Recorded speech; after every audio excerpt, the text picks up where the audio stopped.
No, wait, don't start that again.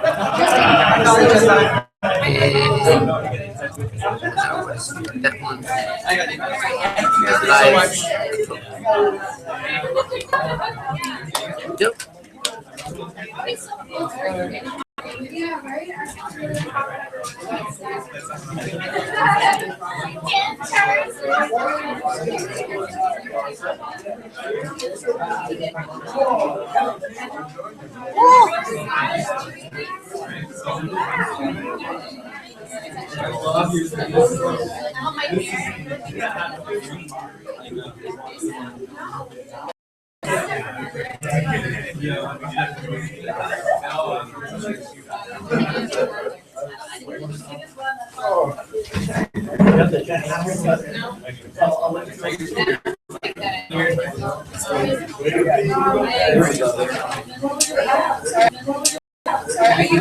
Yes, I am. I call this meeting to order at 7:31. The first item on the agenda is attendance. Senator Andriani. Senator Blazen Brown, present by proxy. PPT Palmer. Hi, I'll be Kyle today. Senator Barad, present by proxy. Mr. Austin. Senator Sheslak. Senator DiVirgilio.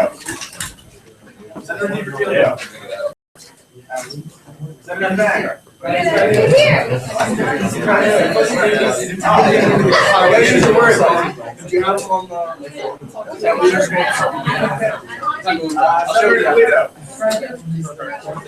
Senator Kavanaugh. Senator Yang. Senator Jordan Arnett. Senator Arnett absent. Senator Kumar. Here. Senator Lashkanak.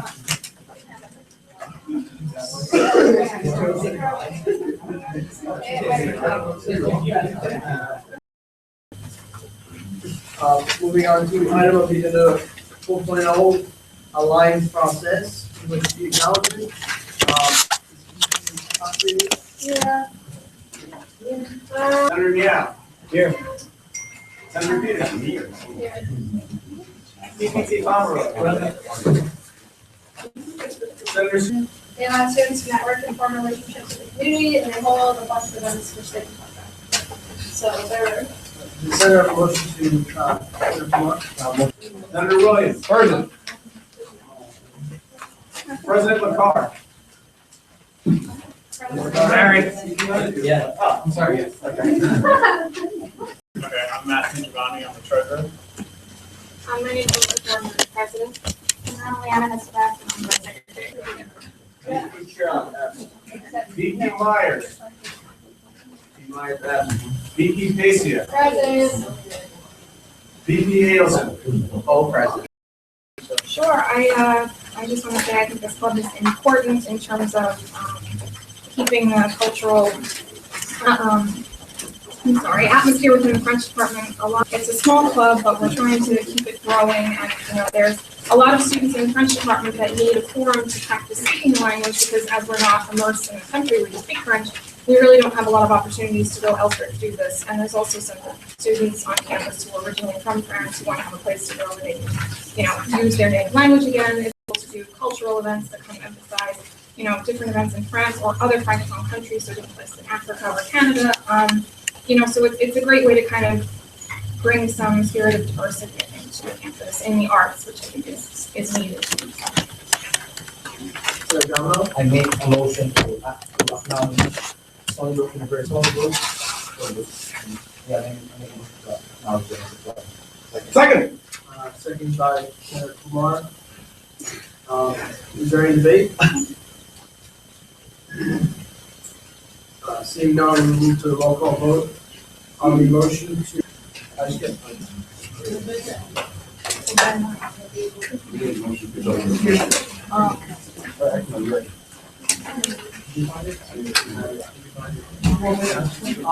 there any objections? Roxy Rothstein. Yes. Senator Cheslak. Yes. Senator DiVirgilio. Senator Fang. Yes. Senator Ippolito. Aye. Senator Jaminow. Aye. Senator Jiang. Yes. Senator Kumar. Yes. Trustee Capobianco-Hogan. Aye. Senator Meow. Yes. Senator Peterson. TPT Pomeroy. Aye. Senator Scomial. Yes. Senator Wilkinson. Yes. Senator Fang. Senator Ippolito. Aye. Senator Jaminow. Aye. Senator Jiang. Yes. Senator Kumar. Yes. Senator Lakshmana. That. Senator Lamborghino. Agenda, 5.0, the Black Women's Association budget appeal. I believe the minutes are printed, yeah, minutes. Aye. Senator Scomial. Yes. Senator Wilkinson. Yes. Senator Williams. Yes.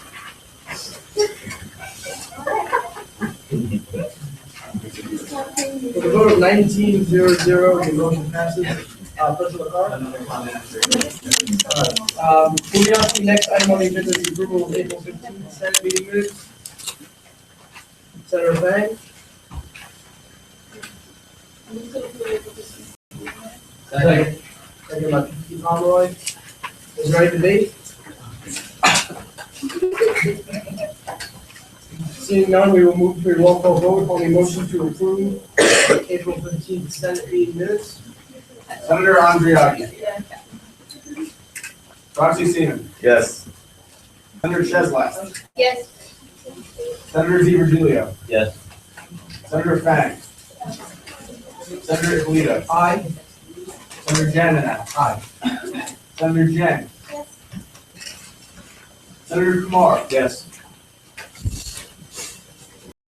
Capobianco-Hogan. Abstain. Senator Lee. Senator Neely. Senator Meow. Yes. Senator Peterson. TPT Pomeroy. Aye. Senator Scomial. Yes. Senator Williams. Pass. Wait, it's literally you. So annoying.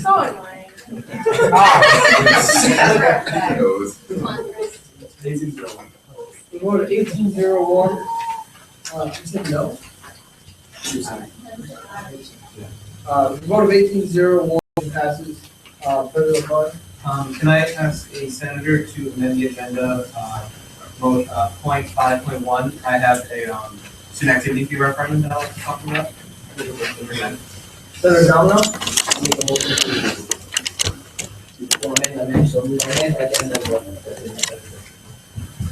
Second. Second by Senator Meow. Are there any objections? Contacted people that have to go through contract request form, and they've agreed to have their checks mailed to them, and they're okay with not having it the 25th. So as long as they get their checks, they're good.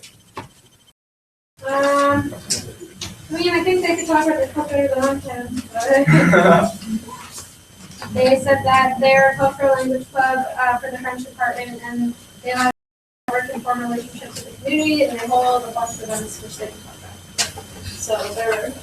Senator, a motion to, Senator Kumar? Motion to give the gallery speaker. Second. Senator Domino? Are there any objections? Seeing none, the motion passes. If you could just state your name and your position in the club before speaking. My name is the former president, and I'm Leanna Hesselback.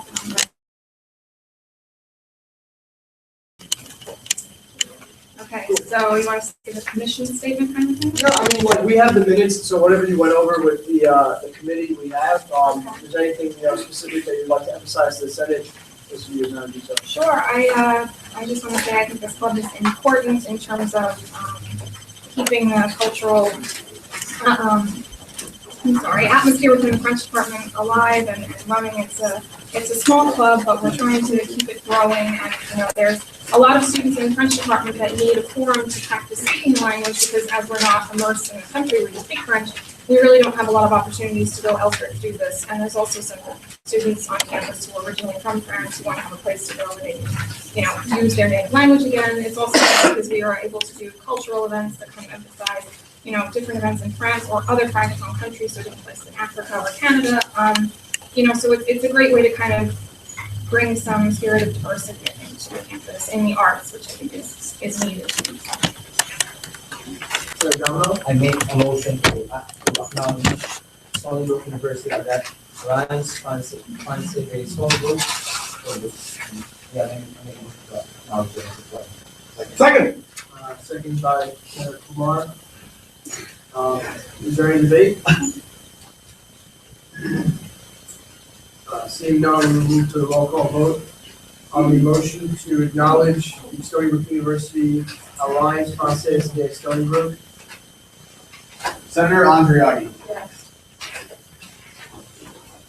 Proxy Seaman. Yes. Proxy Rothstein. Yes. Senator Cheslak. Yes. Senator DiVirgilio. Yeah. Senator Fang. Yes. Senator Ippolito. Aye. Senator Jaminow. Aye. Senator Jiang. Yes. Senator Kumar. Yes. Proxy Capobianco-Hogan. Aye. Senator Lee. Yes. Senator Neely. Senator Meow. Yes. Senator Peterson. TPT Pomeroy. Senator Scomial. Yes. Senator Wilkinson. Yes. Senator Williams. We.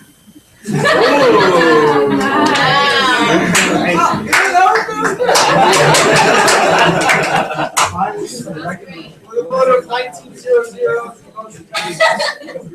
Alliance Francaise, congratulations, guys.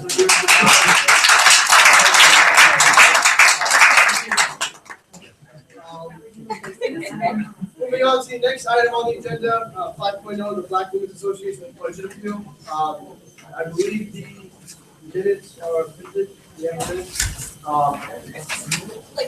want to speak to them before we say that?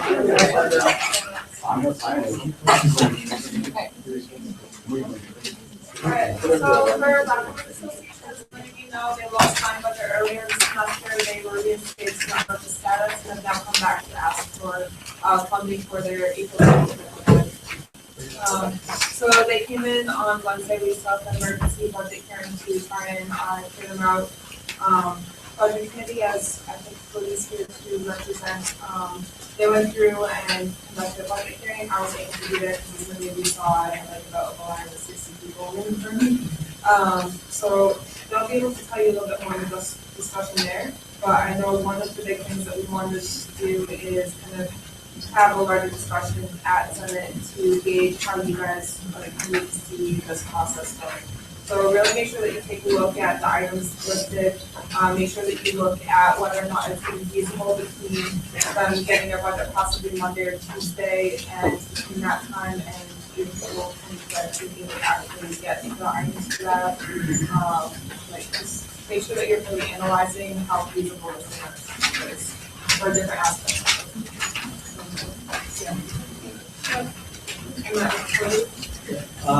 So I was talking with basically for the hearing, a lot like I said, we wanted to put the depending on the different sections of the budget from them. We figured we, kind of set it more so for you guys all to discuss it, rather than not really going through all of that. So in terms of the amounts listed, we gave the budget in mind to think that they told us either weren't feasible based on the press timeline or were no longer needed for that. So, yeah, that covered most of it. What do you guys think in terms of feasibility, fiscal responsibility, all that kind of stuff? We have representatives from Black Women's Association as well. We have some minutes, I believe, from the budget committee. So if you want to, like I said, with the alignment process, which specifically want to emphasize. Okay, so I understand the whole feasibility of us having it by the 25th, but today I've put in so much work just to make it happen. I have the contract request forms here already, invoices, W-9, all ready right now. So those things I have already. Also, I've contacted people that have to go through contract request form, and they've agreed to have their checks mailed to them, and they're okay with not having it the 25th. So as long as they get their checks, they're good. Are there any questions for the club members? VP Hilton? Do the designers need to be contracted? Yes, Would that be done in time? I have it. Yeah, so, it's a matter of the contract being signed, but then the extra step of check actually being printed, sometimes that's where the delay is. So if we were able, we, meaning me and Catherine, to move along the voucher, assuming it was posted quickly, Gina should theoretically have it in time and be able to prepare it, assuming it's done by, I'd say, Monday of next week. And that's also so sometimes, because it's not just us terminating the contract, it's also getting the artist to approve us something and to sign it. So if they take a while to sign it and they don't get it back to us in time for the event, then there's no way that doesn't be paid back. And that's also assuming all of the numbers that they want to be generated, even listed as numbers. They are listed. I checked this morning. They're all listed. Yeah, and as for the actual designers, I already contacted them and I told them that it needs to be really quick with signing their contracts, and they agreed to do it as long as I remind them. That's something that I will do. So if you have to give me a percentage from 0 to 100% with certainty of with your event happening, percentage, So you want to know the percent of my event happening? if you were given your budget? 100%. Like, you have to book room, the room's booked and everything. Like, I did everything today, and we worked with them in the past, so they know about things are ready for us. So we're working with vendors who know our event already. I feel like they seem like really confident, and I feel like they've put a lot of work into this so far, and I think it's gonna happen. And honestly, like, I feel like this semester was a big lesson, because like you guys had to really work hard, you know, to get it back. So I feel like maybe like they learned their lesson, and like it's gonna work out. You know? Have you reached out to Scott and talked to there? Because especially with them, I know you guys are using the LBS center. So LBS would be able to provide at least some of the chairs and tables that you're requesting. Especially with talent, sometimes it takes a little bit around. So I guess. I contacted Taylor Metro today, and because they worked with us in the past, they don't mind getting their checks mailed to them as well. And right now we're just working on getting the invoice because it takes a long time to get that. But I'm pretty confident to get the invoice by tomorrow. I did contact them this morning. And are you looking for an invoice of 300 chairs, or are you trying to subsidize that with some of the stuff or providing the LBS? So the LDS contacted me today, and I'm meeting with them tomorrow morning about what they could provide for us.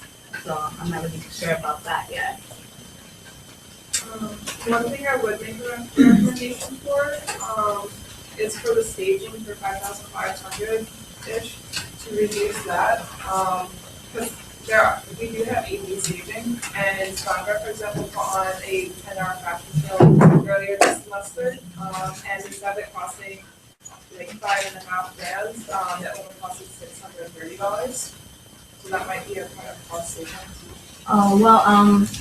Rainbow Sound is not only providing us with this stage, it's providing us with sound check in the morning, it's providing us speakers as well as lights and microphones, and also like their stage is designed specifically for our event, and that is a T-shape. So it's like I don't know how to explain technical terms, I'm losing my fingers.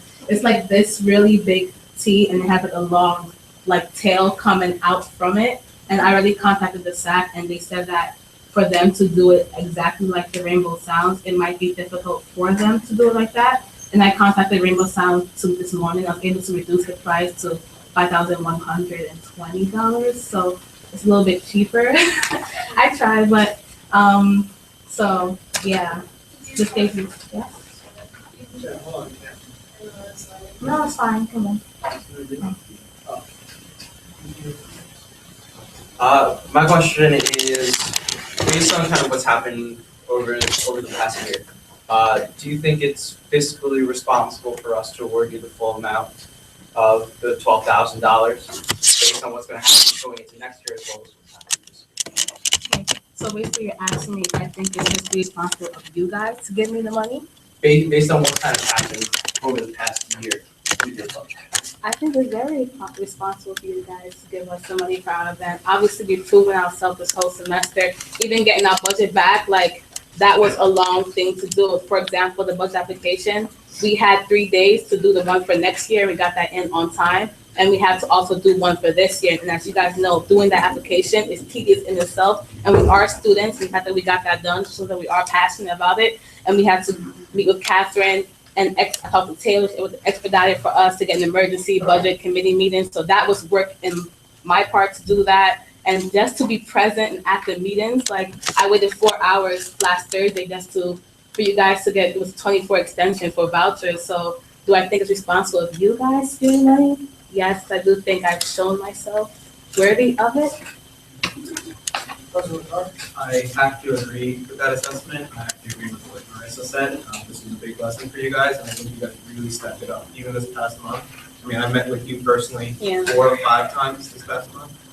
You guys really picked it up, so good job. Thank you.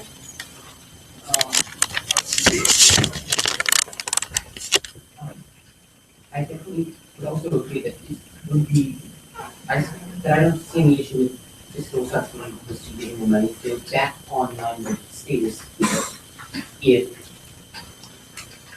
you feel, if you see that you're responsible to give them a budget, then it shouldn't put you on my fees, so I wouldn't think there'd be anything like that. Senator Gallo? Is that up here? That was mine, I'm sorry. Senator Peter? Before I make this motion, is the $5,120 for Rainbow Sound, is that in writing somewhere? Do you have that? Yes, I have an invoice right now with me. Do you want me to give it to you? No, okay. I'm gonna move to amend the Appropriations Act number 4 such that the appropriation is changed to $11,727.50. Second by Senator Ewing. Can I get that dollar amount? $11,727.50. It's number third debate, or second by Senator Ewing. Capobianco-Hogan. Is this gonna be a ticketed event? No. And Senator Michelle. Susan, reach out to staff, could you just have your meeting to skip the control of that decision? Just because it does seem like a lot.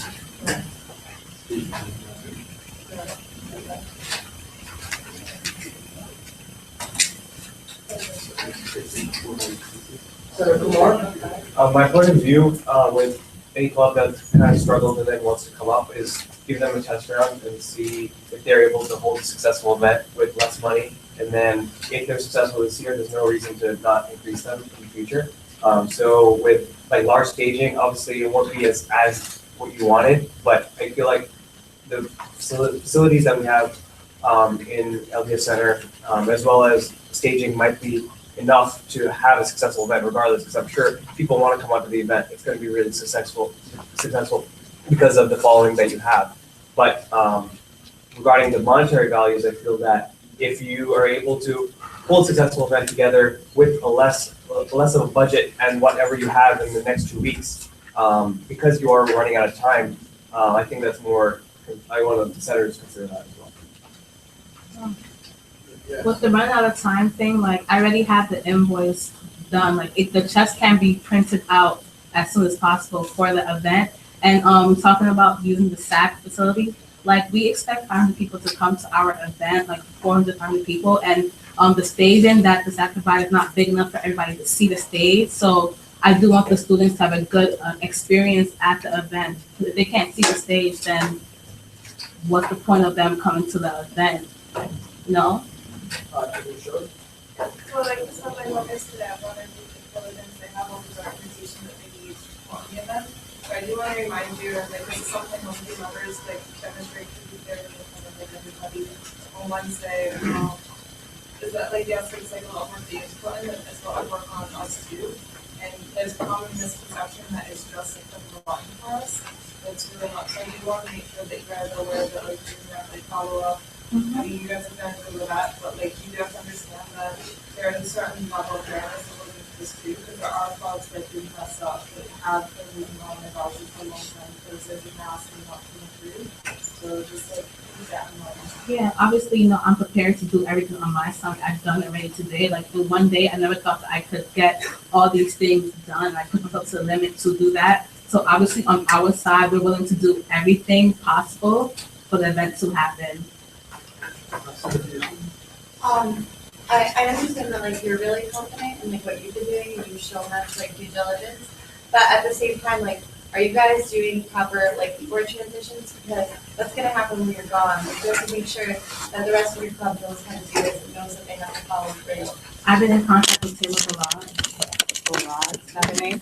And we've actually been to her workshop for the transitions, and she's gonna meet our club one-on-one to work on that. I have e-board members people that want to run for e-board next year shadowing us today to see how Senate works, and they've been shadowing us for the whole semester. I'm sure you've seen their faces following us around. So we're trying to make sure that transition is possible. And I've been teaching them everything today about making food permits, contract request forms, W-9s, invoices. So I think this year our transition is going to be way better, considering the fact that like I do have a relationship with a senator now who I can ask questions to.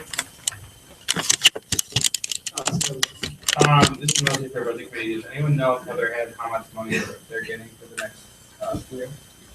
I mean, obviously we're going to be another looking at our budget, but it's approximately 5 that was allocated that for them, especially because the pricing for state increases are expected to significantly increase.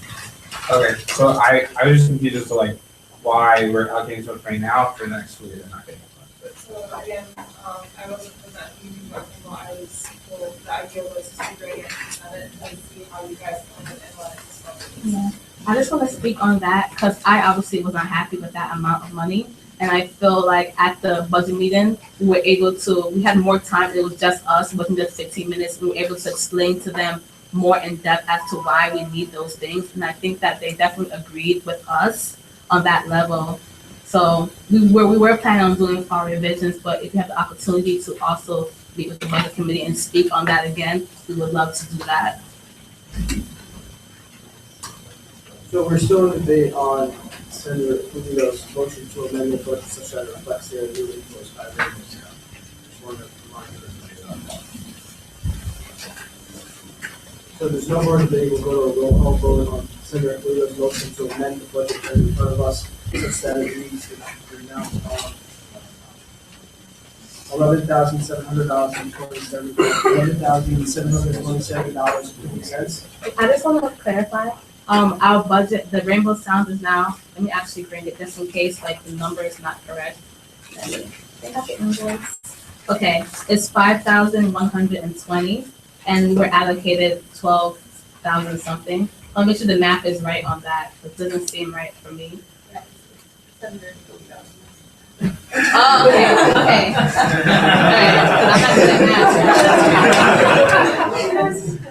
Moving on, we will go on a roll call vote on Senator Polito's motion to amend the agenda so that it reads $11,727.50.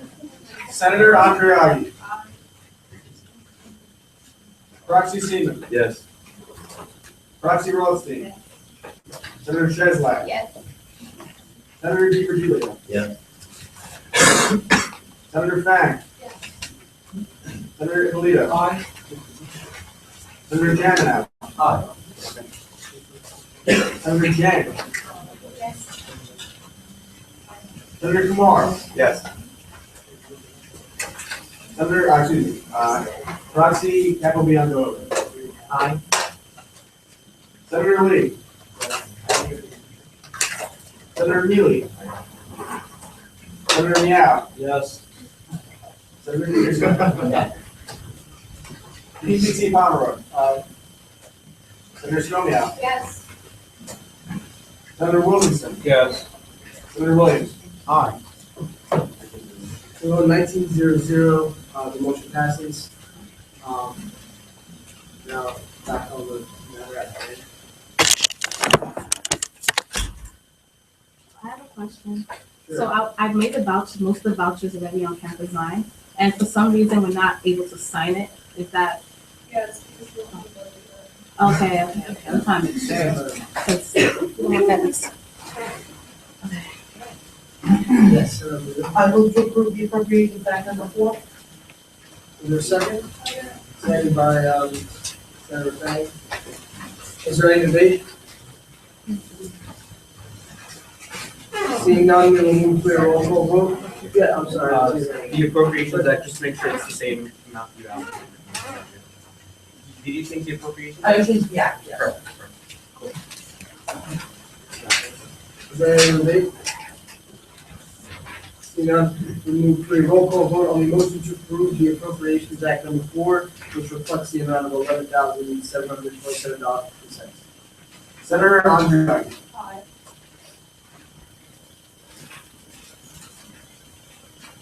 Clark Seaman. Yes. Ralph Sirosky.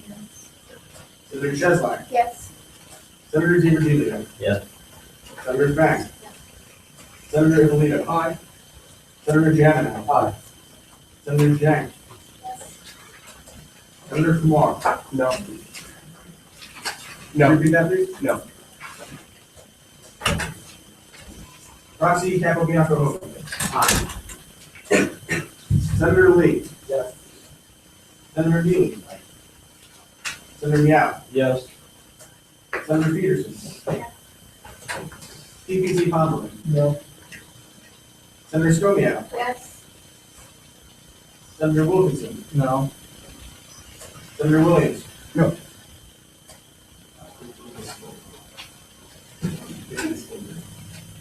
For the vote of 15-4-0, the motion passes. Congratulations, guys.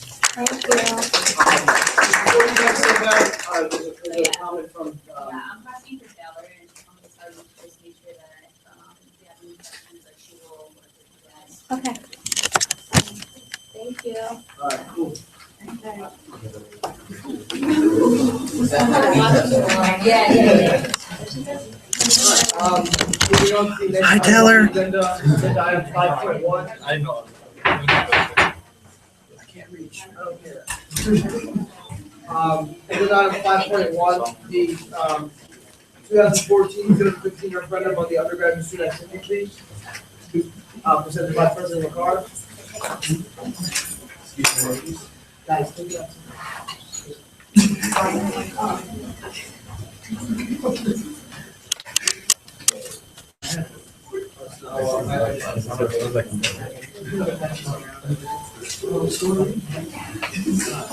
I like this. Alright guys, so the referendum to increase the student activity fee is going around right now. We've been talking about it in the EC meetings for a month or so now. We started. Just to walk you guys through a little bit, the maximum amount we're allowed to give out or to ask for is $250. That's over the entire year. So it would be $125 per semester. So at the moment, it's $99.50 per semester. So we're well below the maximum amount, but no one's actually really close to it. Going through our resolution, it just states that we're looking to increase the activity fee because it's going to help decrease campus life. We also list some of the activity fees of comparable institutions in the city system under point 6. The last time the activity fee was increased was in 2013 by $5. And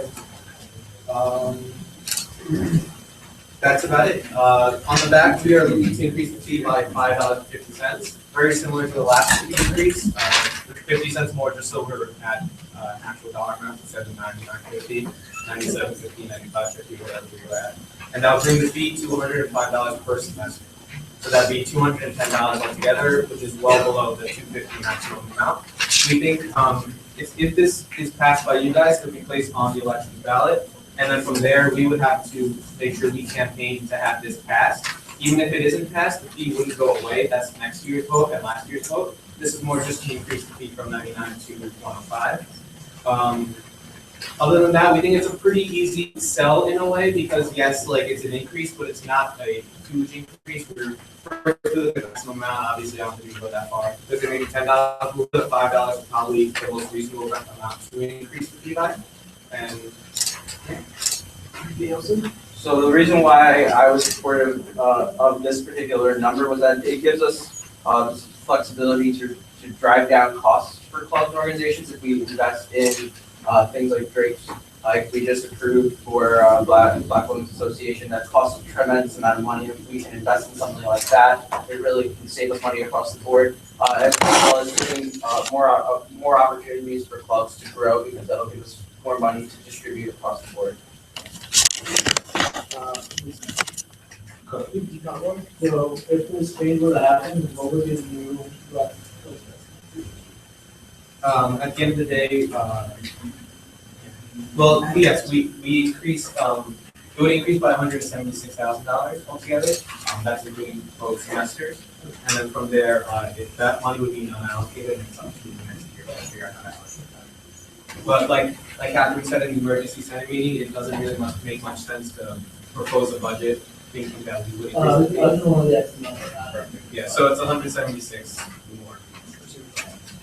176 is approximately 176. I think it's last week on the reiterate, like, if you approve this, just know that, like, trade testing says that we want to invest, but you want to know where we're saying unrestricted next year in that amount. So if they were to increase SAP by whatever amount, be okay with that. Like, the money can go wherever. It's not like it's going to help clubs 100% or it's going to help SAP 100% or anything else.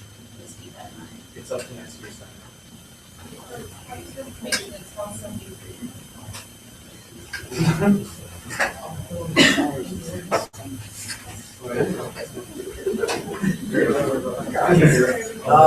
Are there any other questions? Yes, Fox. I'll get it. It'll turn off.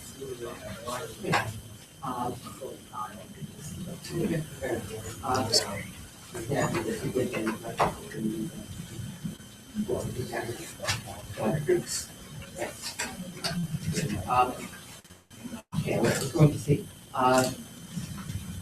does the actual referendum cost us it? Because I've noticed that on some USG there's a line item referendum and on the audit report. Referendums don't cost us any money, and we get money or something like that, like, years or so, I think, they decrease the To speak to audit report, I'm not sure what line you're talking about, and I'm pretty familiar with audit reports. No, I was looking at the other day, I think I saw that too, and It's referendum, you do like that. So it doesn't mean, fiscal concern is that we can consult with the fiscal agent to see exactly what the report is in that regard. But I can assure you that a referendum like this is all done through do it on solar in along with our normal election process. It doesn't cost us any. Like, they don't charge us for their services. Yeah, that's what I expected why I'm trying to explain, because it's got a lot of amount of money being like reports of, $200,000 for when.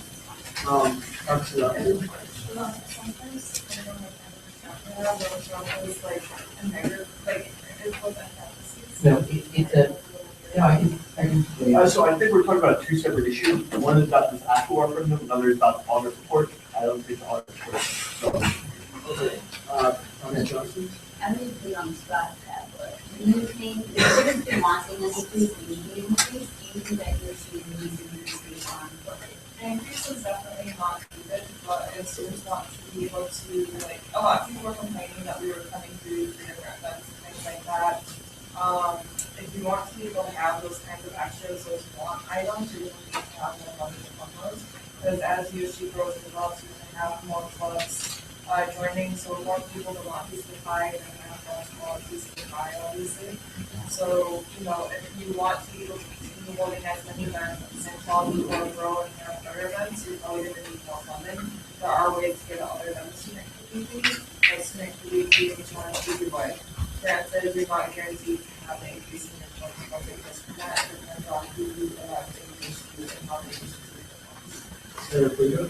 And the FSA management fee would go up in accordance with the increase in revenue, correct? FSA management fee would be 8%.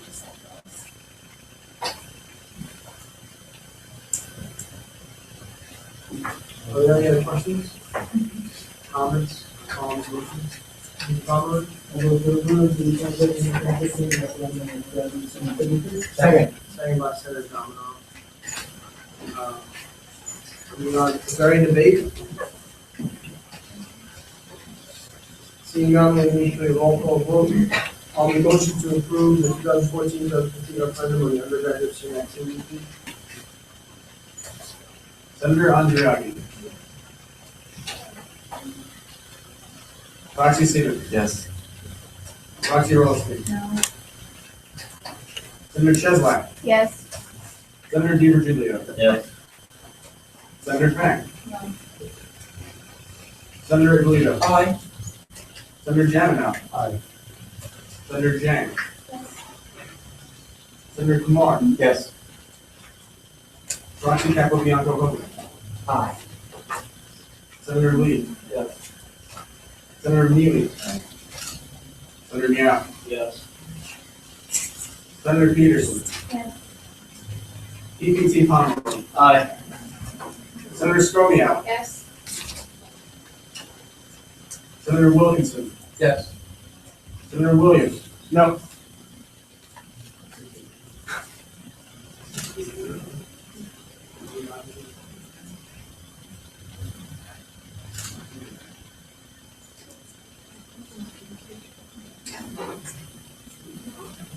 For the vote of 16-3-0, the motion passes.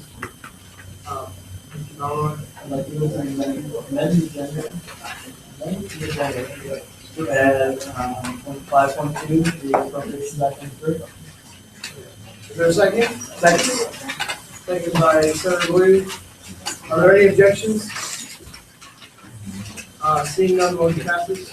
Hey guys, so with the approval of this, just going back to this for 1 second, those running in the elections, I know you do want to promote yourself, everything like that, feel free to do that. Just make sure you promote this as well. It'll be on the same election ballot that you guys are on. Those not running in the elections, it's even more imperative that you do.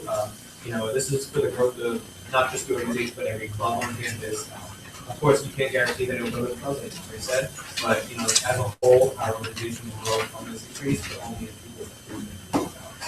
Thanks, guys. All right, so moving on to item 5.2, Appropriations Act number 3. Is that presented by Pete Conroy or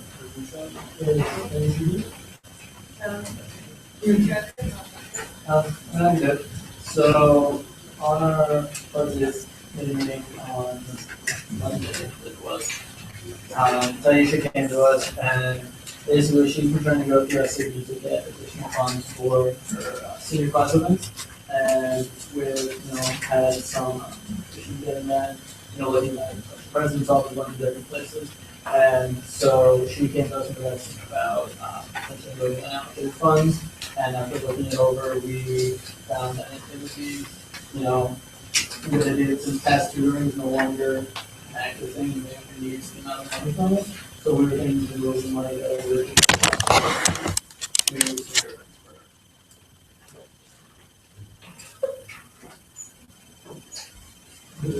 Comments?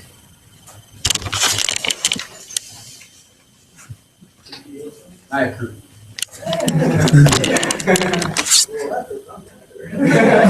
Wow.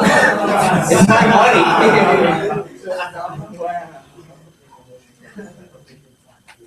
Second. Second by Senator Wilson. Very debate. Now we're going to move for a roll call. A motion to approve the Appropriations Act number 3. Senator Andriagi. Yes. Roxy Stevens. Yes. Roxy Rolski. Senator Cheslak. Yes.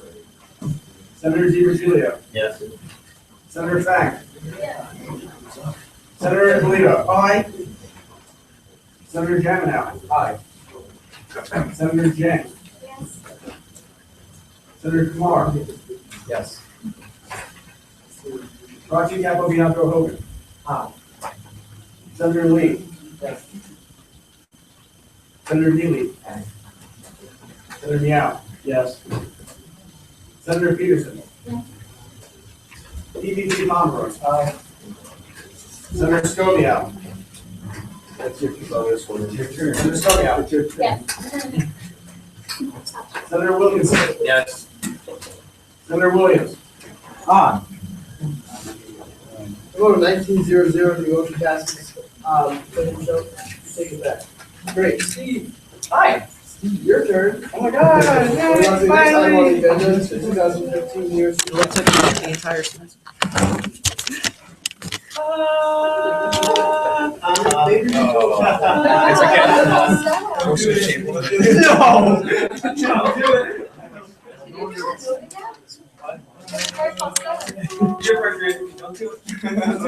We're not peers. Oh. Not sure. It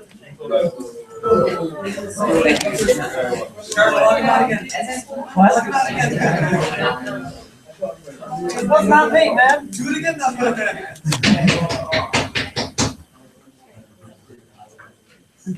Hi. Okay, so 2 weeks ago, I asked people to send me feedback about the Constitution, and some people did. So that's awesome. So I kind of summarized them into a few bullet points that I'll go over, and then we can have discussion about. So the first is regarding minimum cumulative GPA requirements. What I had recommended with Lloyd and the Constitution Review Ad Hoc Committee was to move all of the Executive Council up to 2.75, have senators at 2.5, and judicial at 2.75 like it already is. However, in Executive Council, we had a conversation today, and we came to a decision that we should leave the GPA requirements as is. So President and Treasurer at 2.75, move down EVP to the Vice President level. So they're all at 2.5, senators at 2.5, and judicial still remains at 2.75. So unless anyone disagrees with leaving it as is, we kind of came to that consensus. When you say as is, in the copy I have, we have the EVP and all VPs at 2.75 right now. Right. So my recommendation would be to amend that to all be 2.5. As is compared to the status quo. Yes. Okay. Correct. Thank you.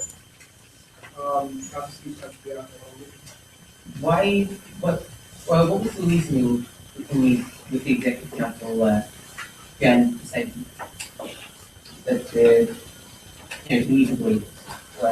We just didn't feel that it was something that was worth having contentious debate about and making that the reason why we don't approve amendments to the Constitution. It wasn't going to do anything significant for our institution if we made any changes. I'm just curious why the judicial is historically higher. That I have no idea. It's just been like that. So if there's nothing else about that, I'll just move on. Well, I guess if someone would motion to amend Article 3, Section 3, Subsection 2 to change all the 2.75s to 2.5. What was that subsection? Subsection 2. That was motion by PPT Pomeroy, is there a second? Second. Oh, no, I'm sorry, a motion by Senator Williams, seconded by PPT Pomeroy. Is there any debate? Yes. What? Can you repeat the motion? It's to change all instances of 2.75 except for third party president. So in subsection 2, it's only referring to the EVP and the vice presidents. Article 3, Page Section 6. 2. Page 6, number 2. Okay. All right. Is there any debate? It's friendly. Okay, so the next item is regarding distribution of reports. So last time you guys removed any physical distribution of reports. I guess I would just recommend removing digital at this point, just so we can put that in the code. Like, it's already in the code as digital, so it's really pointless to have it there, and things can change technologically and terms can change, and it's just unnecessary to have it there. It's already in our code as being digitally distributed. Just show me, I would think that maybe not the best ideas.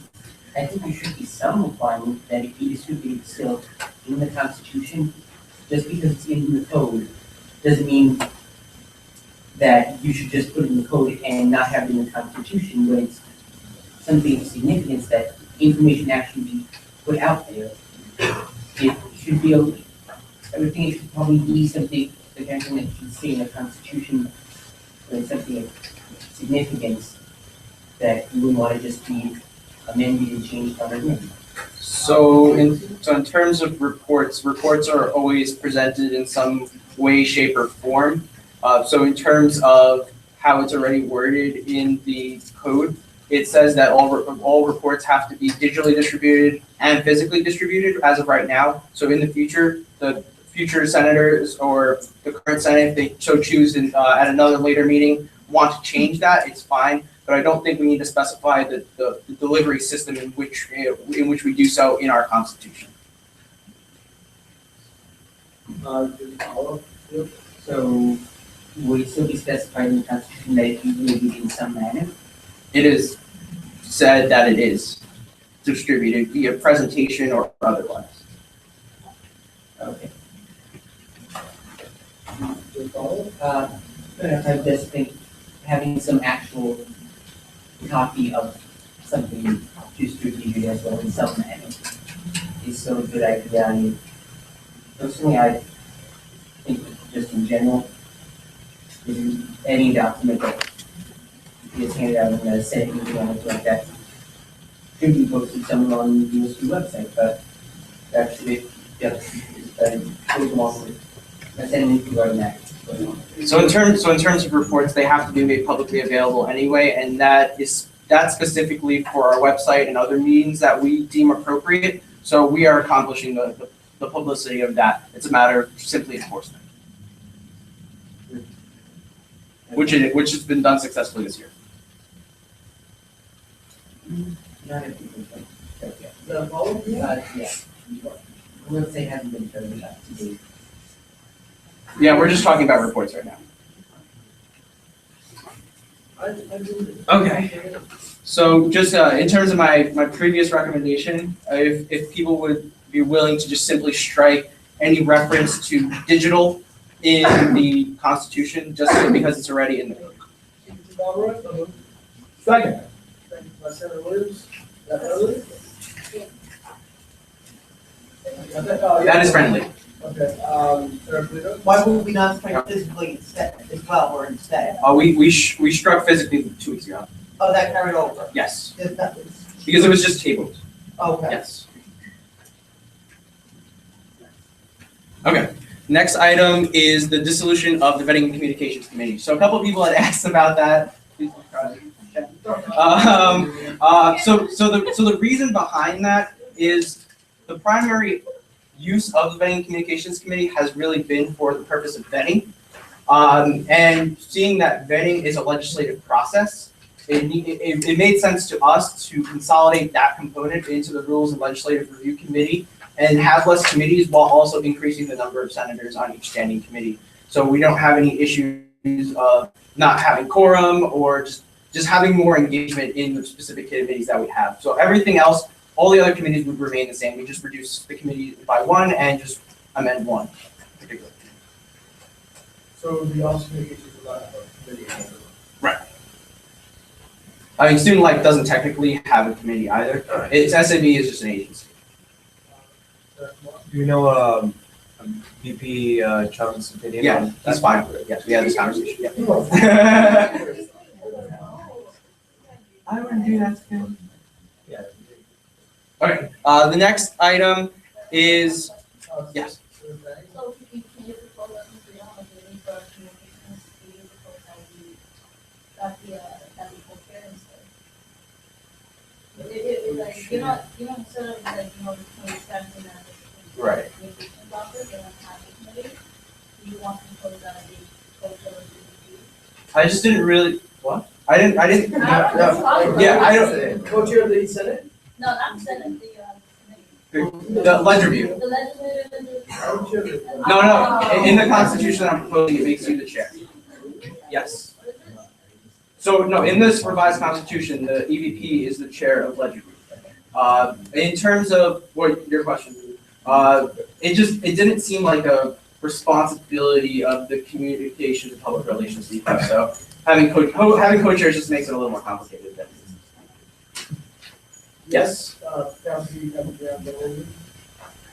What about having a communications committee, so I'm just taking the vetting responsibility, so and moving to the ones that can focus on that, and say, maybe have certain meetings on if USG wanted to do this, maybe including taking over some of the stuff that having meetings streamed and stuff like that in the future.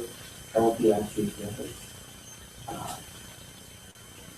So in terms of how the vetting and communications committee has functioned over the last few years, from my experience, is that they perform the function of vetting, but in terms of communications, they really just try and find things to do rather than having things to do. And I don't think that makes sense for a committee. Keep in mind that the basic communications already sits on the SCP board, so they're already meeting with the student line in that committee. Also keep in mind that USG Media has been recently established and that works straight with Collegiate Communications, along with Collegiate Communications having 60 working hours to work on communication. So it's kind of redundant to have a committee for communications. I'd say, like all of you guys are supposed to be also like communicating USG stuff like, on the committee, so I agree with him and Okay, so if there's nothing else on that, I'll go on to the next item. The next item is automatic dismissal for academic and judicial reasons. This was another significant point of conversation during executive council, but it was also approved. So kind of to give you some context for this particular point, as of right now, I'm going to just talk about the judicial component. Right now, if you are found guilty by the Office of University Community Standards for anything that's probation and your consequence is probation or greater, you technically are not eligible to be in USG. That was an update to the Student Code of Conduct as of this past year, and it's explicitly for USG, RHA, CSA, NRHH, and maybe one or two others. Governing bodies. Thank you, Anthony. It actually did not mention CSA, I looked it up. It does not mention CSA? It was RHA, NRHA, GSO, USG, and IFS. Okay. Thank you. Oh, Lord. But so in terms of that, that's kind of already covered by the university, but I just wanted to clarify in here for the academic dishonesty component, which is a totally different sector of judiciary on campus. So now it's explicit that if you're found guilty of academic dishonesty by any academic judiciary or body or academic integrity body on campus, you cannot be in USG.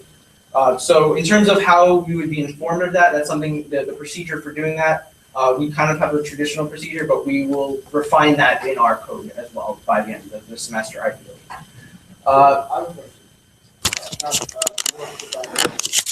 This was a year ago, this was implemented. Yes. Was there specific, like, event, the context, and why it was approved? I never asked, and I really can't speak to it. Nobody was based on probation. Okay, so now oh, sorry. Proxy Robinson. Yeah, I just have a question for Anthony. If you are in breaking the code, like if you register, is there automatic dismissal? Student code or student code, you have a number of experience. You break one student breaks. Same thing. One system.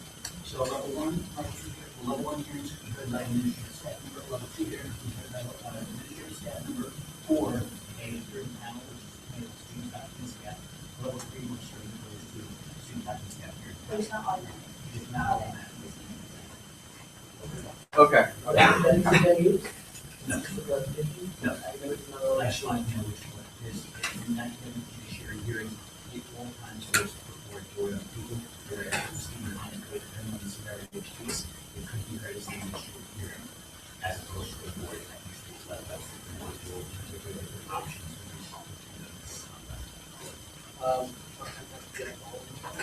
What was it that I couldn't? What? You answered something that I couldn't do?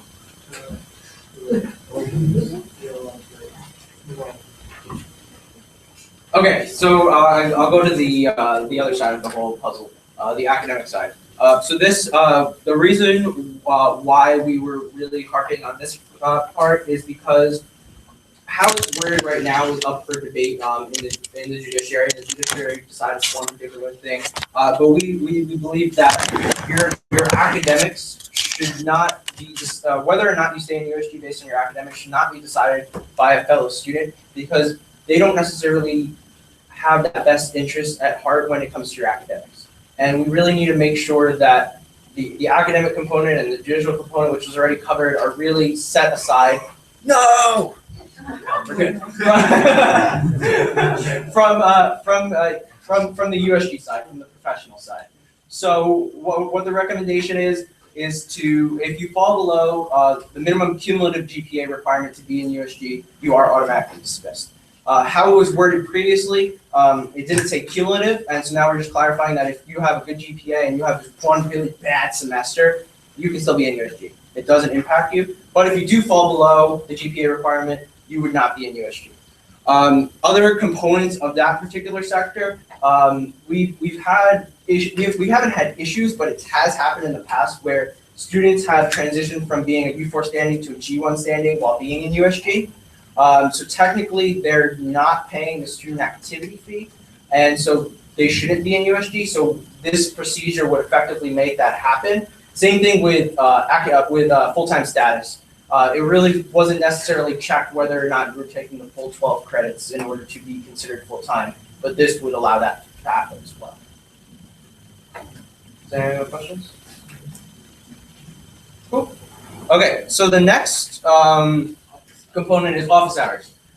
So how I've worded it is that it's very ambiguous because a lot of us do a lot of things outside of the office within our duties and responsibilities. For me in particular, there's not a lot for me to do in the office. A lot of what I should be doing is in meetings or in other matters.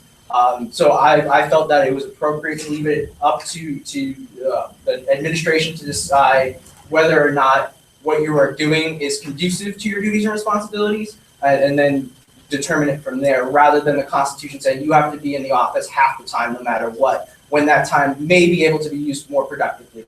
However, at the same time, we do have so the act that was passed last semester, you still need to be available for X number of hours per week, regardless of whether or not you're in the office during those times. So if someone wants to make an appointment with you during those times, you have to be available.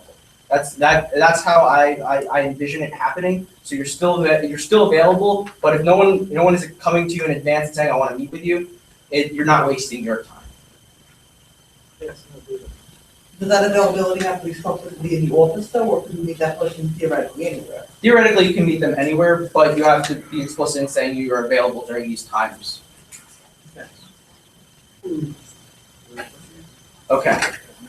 So the final point that was brought, it wasn't brought up in an email, but it was a conversation that I had, was regarding justice office hours. So I'm making the recommendation that they should hold consistent office hours in order to consistently review club and organization constitutions, rather than it being a process that happens once every few years, depending on the series of justices that are in place.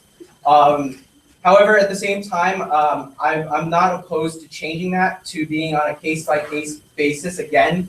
But I just thought it would be nice to have them regularly in the office as another member of USG, because they're really kind of no different than us. They're an equal branch, and they have duties and responsibilities, and they should have consistent hours to do those as well.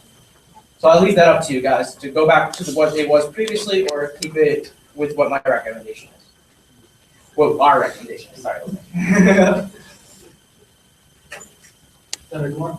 Just a quick question about office hours. Do you have any plans on figuring out how to keep senators accountable outside the office of not fulfilling those duties? Yeah, so in terms of accountability, that's really up to the body to hold them accountable, to ask the right questions. An example I would say of accountability is really writing thorough reports and being able to document everything that you do. Maybe not to the degree that I do it, but to a significant degree, just so we can have a better level of accountability with the student body, but also just internally as well. Can we please have the chair take control of this meeting? It's getting out of hand. Cody? Don't get mad. Don't get mad. It's right to not be this. I didn't step down from the chair. But you weren't. There was no motion made. That's my job, no. Since when do you get a motion? I will only do it because I didn't step down. Yeah, what if the chair?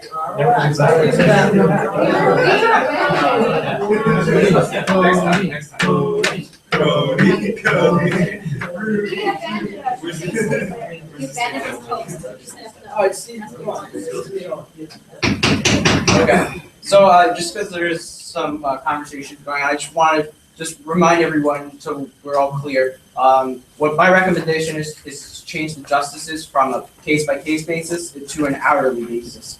So they are consistently fulfilling their duties and responsibilities. But again, I understand both sides and I'm willing to leave it up to you guys completely.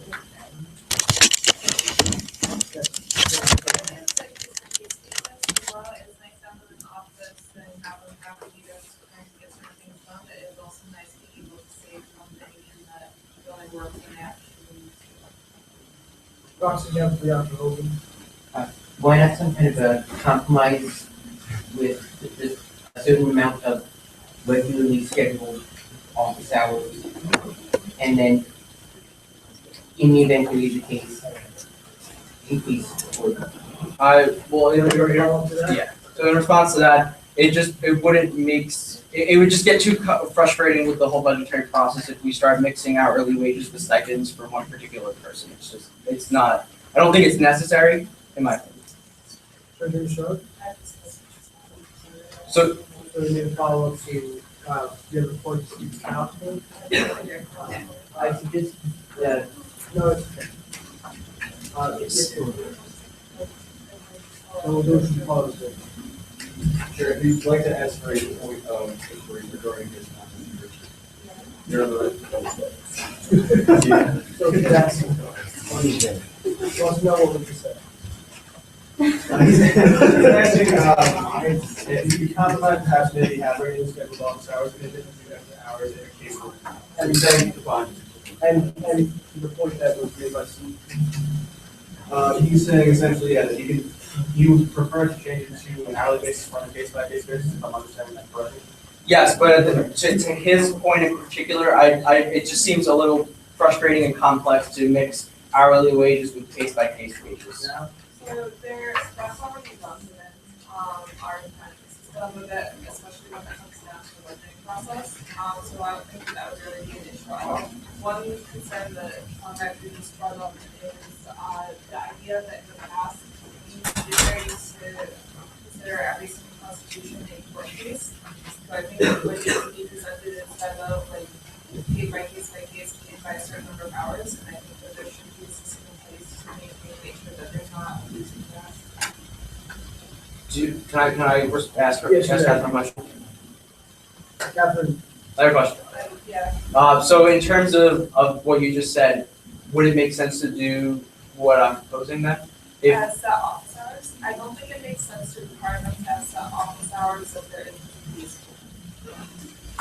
So So if you could say they have to have certain hours while in case open, that might make more sense, but I think that there should also be kind of time limits put on the judiciary or some sort of gap to make sure that they're not dragging out one case for too long. As well as, like, because it'd be easy to just sit on the case and say, oh, it's open, so I'm gonna $50 every week. Some making them have to actually be properly get it done. yeah, can I respond? Yeah. So in terms of the constitutions for clubs, how would you propose, going about that if they are supposed to be approved on an annual reviewed on an annual basis? What would your recommendation be?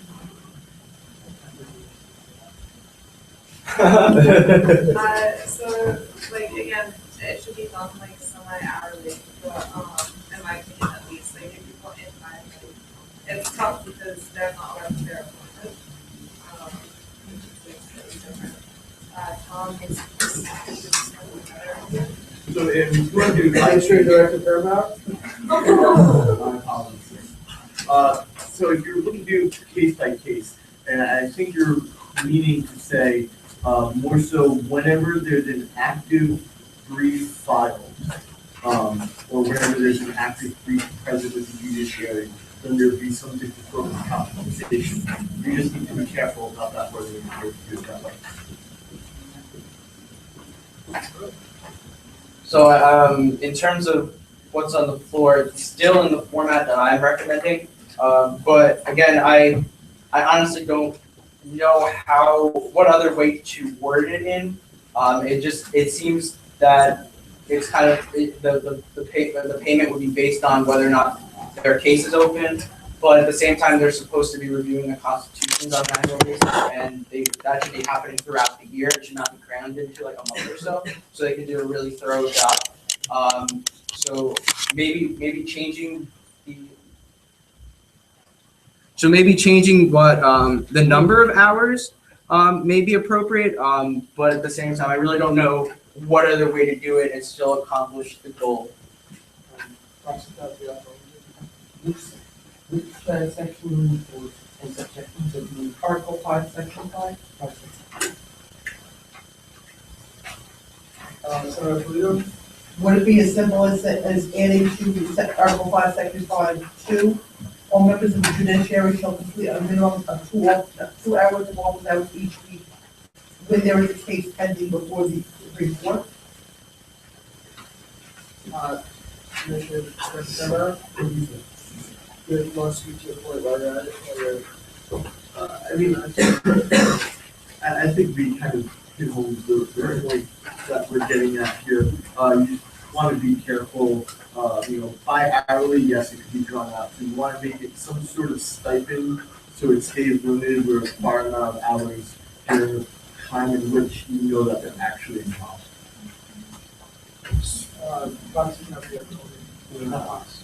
In response to that? Yes, in response to Senator Polito.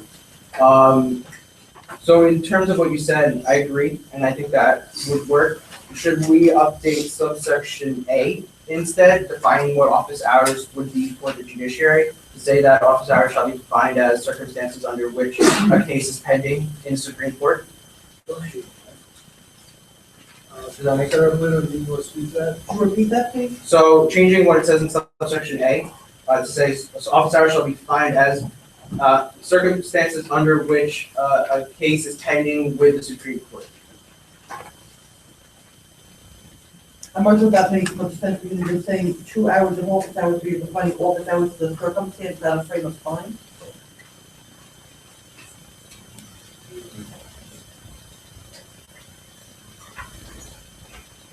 I guess office hours as defined here, I don't know if it's a frame of time, but it's defining what actions are being taken during office hours, unless I'm reading it wrong. Because for the current definition, it's talking about tasks undertaken in accordance with one's duties and responsibilities. So I think just changing that and making it specific to the judiciary's duties and responsibilities, does that work? I suppose so. I mean, I just want to get this right.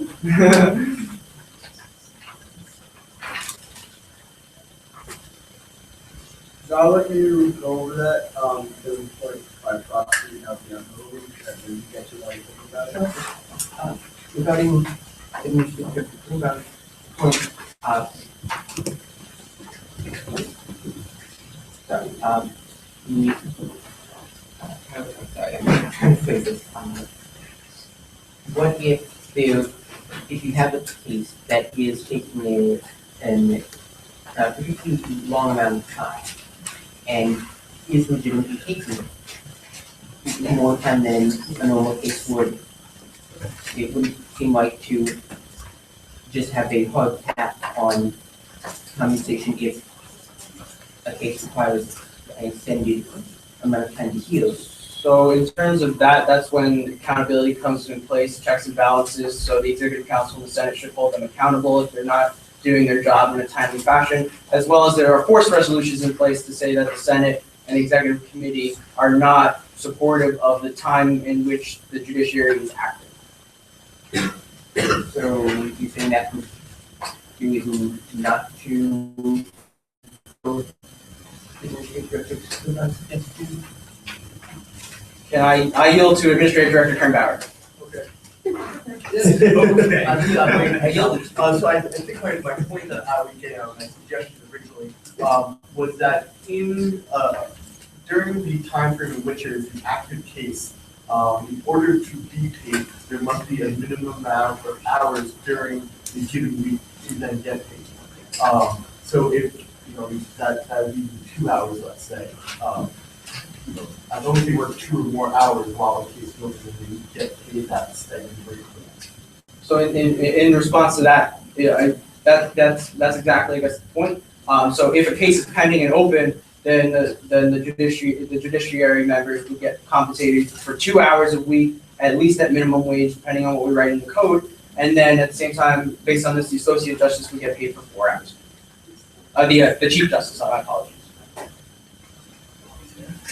This one, I'm trying to write the verbiage up for this, but when a constitution is reviewed, is that considered each an individual case, or is that considered just work in addition to a case load? So that was the suggestion, was that instead of calling it a case, say when there is an active brief filed. Thank you.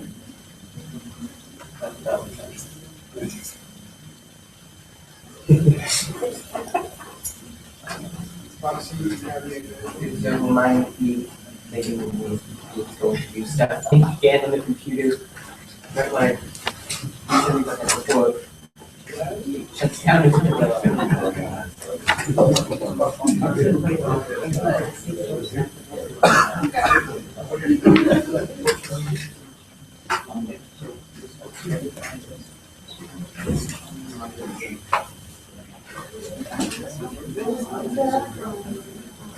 Does anyone have an iPhone charger for games? I don't have to look the office and be asleep. What? Wow. That's great. You took that quite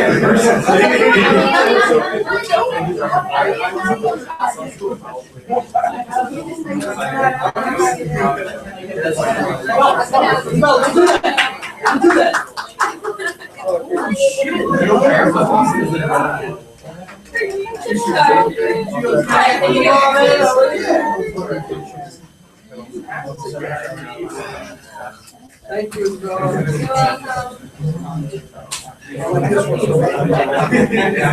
Judas? Zero, like, not gonna put anything. Yes. So in terms of the wording for that, so in terms of wording for that subsection A, Senator Polito can correct me if I'm wrong, but I think our recommendation is going to be that office hours shall be defined as any task undertaken in such circumstances that an active brief is filed with the Supreme Court.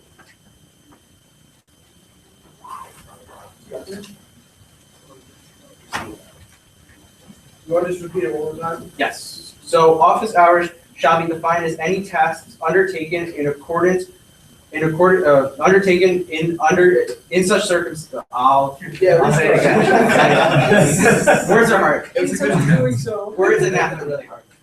So office hours shall be defined as any task undertaken in such circumstances that an active brief is filed with the Supreme Court.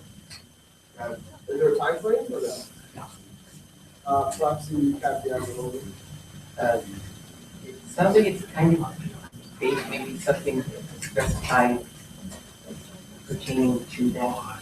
So pertaining to just what? Pertaining to that active brief as opposed to just reading as an notification. You have a point to speak to that? I don't know what that means. Can you clarify? Okay. Are you referring to like the accountability of them to doing actual work? That it must be applicable to the case, yes. Point of information, clarification, who signed up and signed in each for the Chief Justice? Okay. There we go. Accountability of the case. There's Carabao, who is Alba, So then last, the statement was correct, I will send to all of them. In regards to what you phrased it as? Yeah. Yes. I guess, so moved. Steve's point. seconded by Senator Neely. Staff Beverly? That is right. All right. Okay, It's a motion to have amend the wording such that it's like. Okay. do you want the particular section of the Constitution that's being updated? Sure, you're good. So it's Article 5, Section 5, subsection 2, subsection A. All right, thank you. Oh. Okay, so that was everything that everyone sent to me. But now there were a couple of other recommendations that came over a period of time that I just kind of put into here, and I'll go over them now.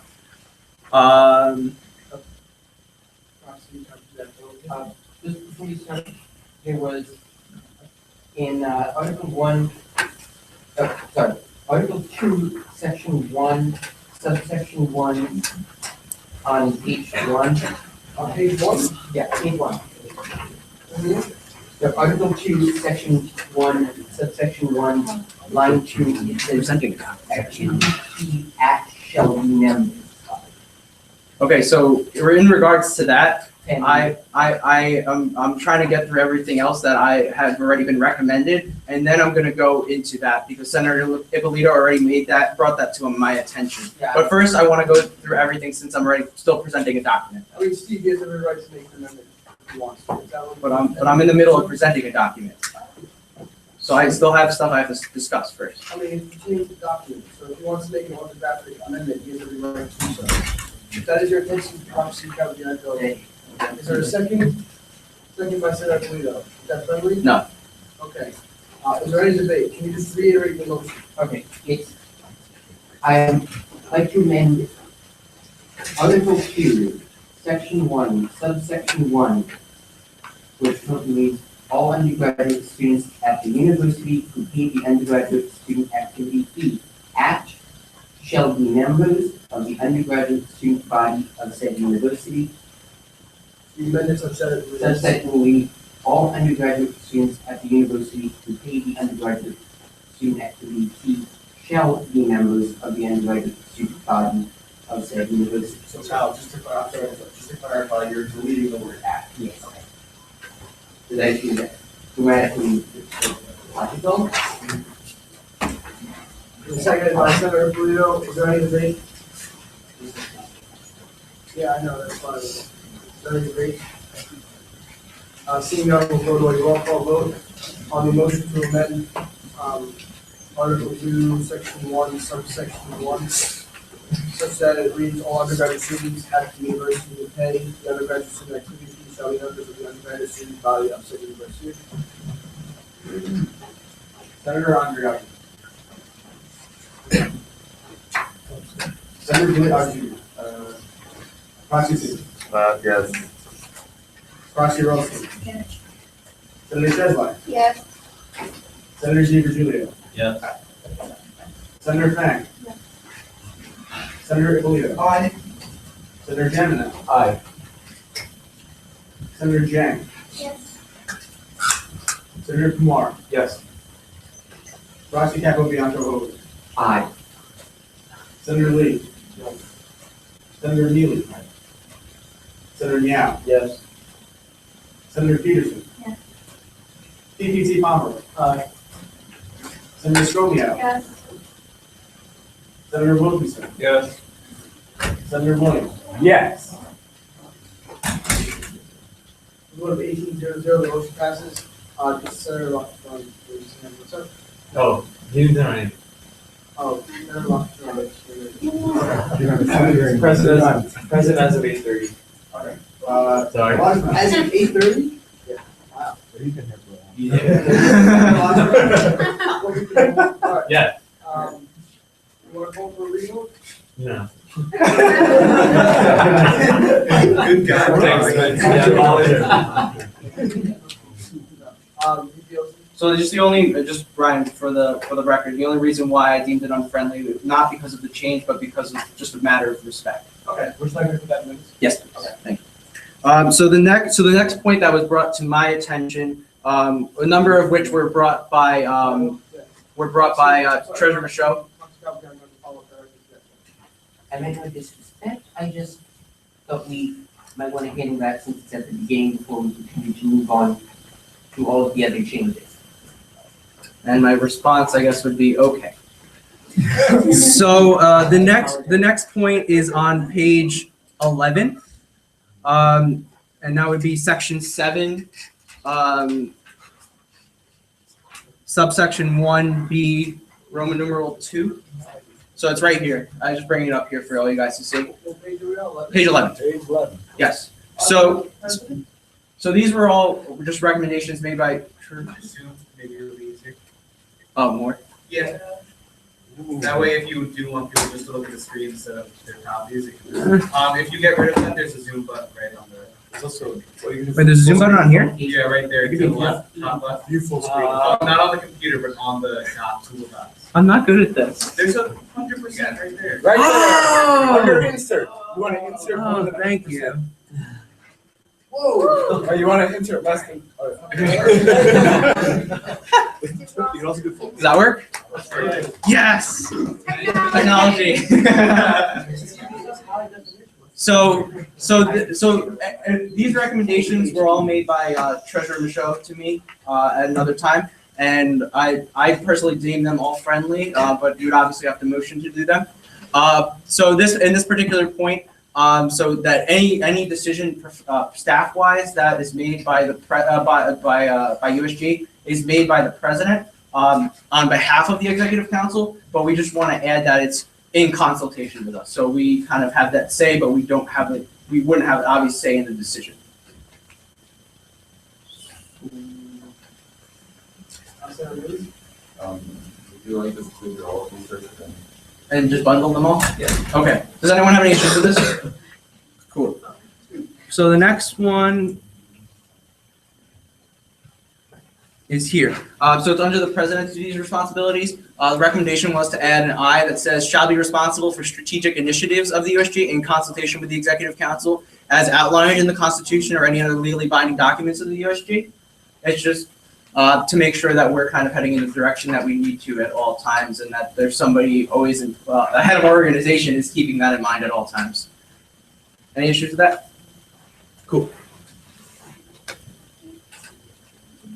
So the next two are under the treasurer. First is C. It would remove the first line that's in blue and replace it with shall be the principal manager of assets of the USG and shall therefore ensure that a strict inventory of said assets of the USG is maintained. And then so the subsection to that, removing obviously the blue and putting in the red, would say all capital assets and equipment purchased with the undergraduate student activity fee, including items for clubs, organizations, and entities acknowledged or funded by the USG, shall fall under the purview of said strict inventory. Any issues with that? Awesome. So we don't have those blues and reds. You do not. These were recommendations made over the last 2 months.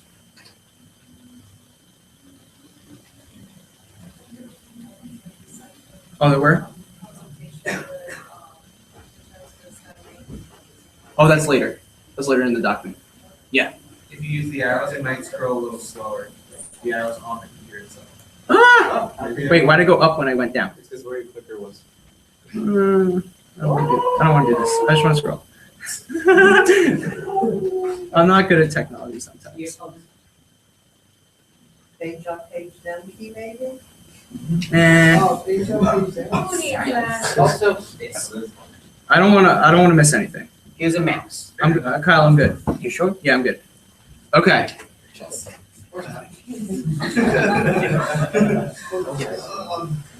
So this wording has been added to all eligibility requirements. So we talked about the whole academic dismissal. So there are circumstances where your GPA isn't affected by an incomplete grade, and it could affect your GPA either up or down. So we're just trying to cover that circumstance. So it reads as no action shall be taken in accordance with Article 5, Section 3, subsection 1 of the Constitution for a member of the judiciary until such time that incomplete marks are changed to grades that affect the cumulative GPA of said member of the judiciary. And so that is exactly worded for all the other positions, obviously changing in executive council member or senator, voting senator. Okay? Any issue with that? Awesome. Oh, you just passed some words. No, those are blue. Those are the physically and digitally stuff. Okay. Yeah. Thanks for looking after me, Chris. I love you. I like you. Okay, so this was another recommendation. So there are circumstances where we don't want to necessarily have a number on in our constitution about whether about what the deadline should be for the budget, even though that has to be done by the end of the year regardless. So how the wording was recommended would be to say, said budget process shall terminate no later than the date determined by the Vice President for Student Affairs of the university. I should capitalize university. Not to exceed the current academic year. So that covers all bases, but it allows some flexibility with the date in which the timeline would end. Yes, President Sarah. I'd like to amend my recommendation. It wouldn't be in a, you can just tell me what to change. It doesn't have to be an amendment. Yeah. So, but I'd like to add in, like, some sort of statement that indicates that there is a recommendation by the that it goes to April 15th or some sort of, like, yeah. Just in case this is not there.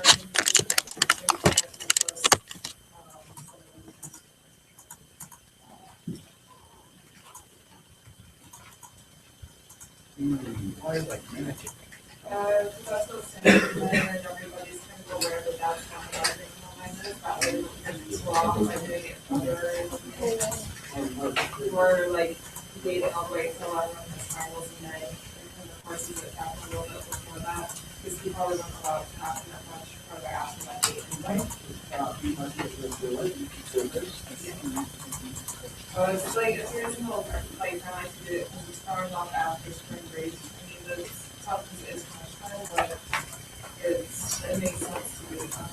I can't read it. So I guess the date would be in question by you. This is just referring to the timeline in general, not approval by the Senate of the budget.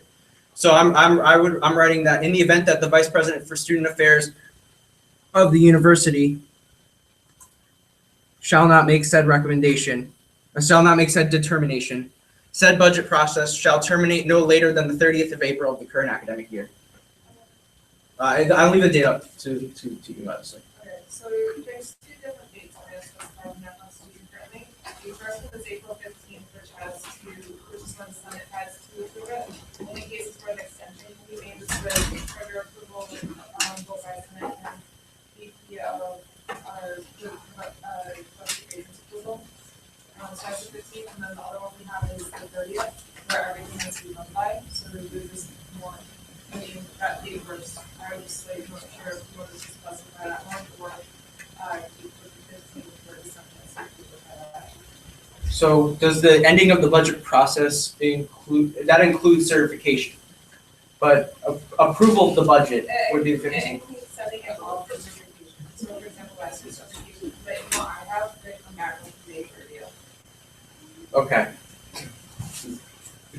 So the budget timeline that's referred to here at all these documents is on USG's end. The Vice President's secretary certifying that doesn't really fall within our documents. It's up to his discretion as to when he feels it's most appropriate for him to be able to. So once the Senate approves the budget.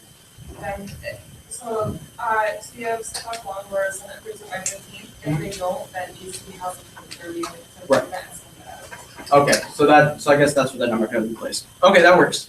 So does anyone have any issues with this? Awesome. Okay, so still in the budget process here.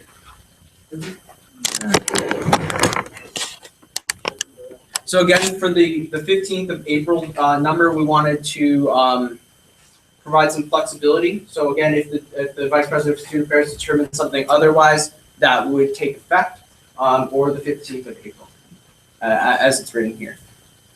Oh, so just like the information to prior now in the budget process, it also specifies that, with the 3 approvals, it can also be accepted, just so that people like are aware, so we're not, just like these were recommendations put in, if you guys think that it's unnecessary, you can also take it out. I'll show you guys. So here it says, in the event that the Senate shall not approve said annual budget of the USG by the 15th of April of the current academic year, or by the date determined by the Vice President for Student Affairs of the university, the approval of said annual budget of the USG shall be reviewed and subsequently voted on by the Executive Council. So that's just kind of typical procedure habits. Just in the, what context, since I don't have where this is in the whole document? So At the same time where we're turning the 15th and the 30th, and what seems to be the same one? yeah, so it's on page 42, this particular component. I have the algorithm. No, I had it. So this just kind of takes you step by step through the basic skeletal structure of the budgetary process. And so these are the deadlines that are in place to approve the budget by the Senate, as well as in the event that the budget has to go to the Executive Council, so it's outlined as such. Could we modify that section so that it specifies the date determined by the Vice President for Student Affairs of the university, or if such a date has not been specified, the 15th of April, since otherwise it's a bit ambiguous as to which one we actually be doing, since that would technically, I guess, allow you to pick if you fix the date. Which is just, again, specified. I have no response. What? I don't have a response. Do you understand what I'm saying? Yes. I don't have a response. I think it's fine as is. Your response to that? I just think it's kind of based, just saying 15th of April, during academic year, or by the date determined by the Vice President for Student Affairs of the university, because that looks to me like it would kind of allow, in the event that the Vice President does specify a date, it would appear that if that date was, say, the 1st of April, then it would appear that would indicate that the option would be to do it by the 1st of April or the 15th of April, yes. So I guess the idea is to have some flexibility, and if the date for the approval of the budget itself, the recommendation doesn't coincide with how the budget timeline is formed, then we can just go out and say we go with the 15th of April and proceed as such. Anything else? You did a great job. Thank you, Chris. Only as friends. Of course.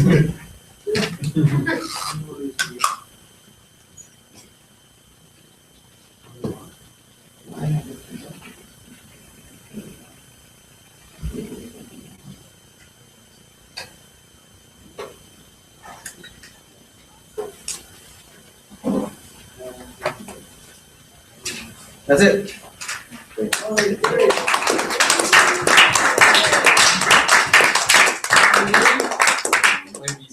Senator Millie? Thanks, buddy. So Senator Millie moves to amend all those, the bundle, second by Senator Galvin. Are those friendly? Steve? Yes. Francaise, Capobianco-Hogan. So, the other thing I noticed was that on page 5 of our copy, they're not presumably around the same, so it can be too much of a discrepancy there. Can you spell? I don't have page numbers. Can you specify? Article section 2, subsection 2, it says the ex officio members of the executive council are administrative director of USG. Technically, ex officio does not mean non-voting, which would appear to be what it is. That's not my What it's intention. intended to mean, given the context. That's not his intention at all. The intention is that the administrative director is there present at our meetings, as a source of guidance and ensuring that we are functioning appropriately. The university has several committees and other governing bodies where there are ex officio members that function just like our administrative director does, and they are ex officio. Yeah, no, it's not that. Is that a follow-up? Yes, I'm not saying that it's not ex officio. I'm saying that, the formatting of it where it says versus, subsection 1, voting members, and subsection 2, ex officio, would appear to indicate that the intention was that you would be that position would be a non-voting ex officio. Technically, ex officio doesn't specify one way or the other, so it should be specified whether or not it's a voting or non-voting ex officio position. Can I respond? Yes. I yield to administrative director. Oh, come on, I was just gonna. I wanted the power. I mean, we're talking about two different sections. We have section 1 that explicitly lists each individual voting member, which would mean that very clearly those would be the only voting members by definition. So, seeing that the administrative director position is not listed in point 1, thus they would have no voting powers. Yeah.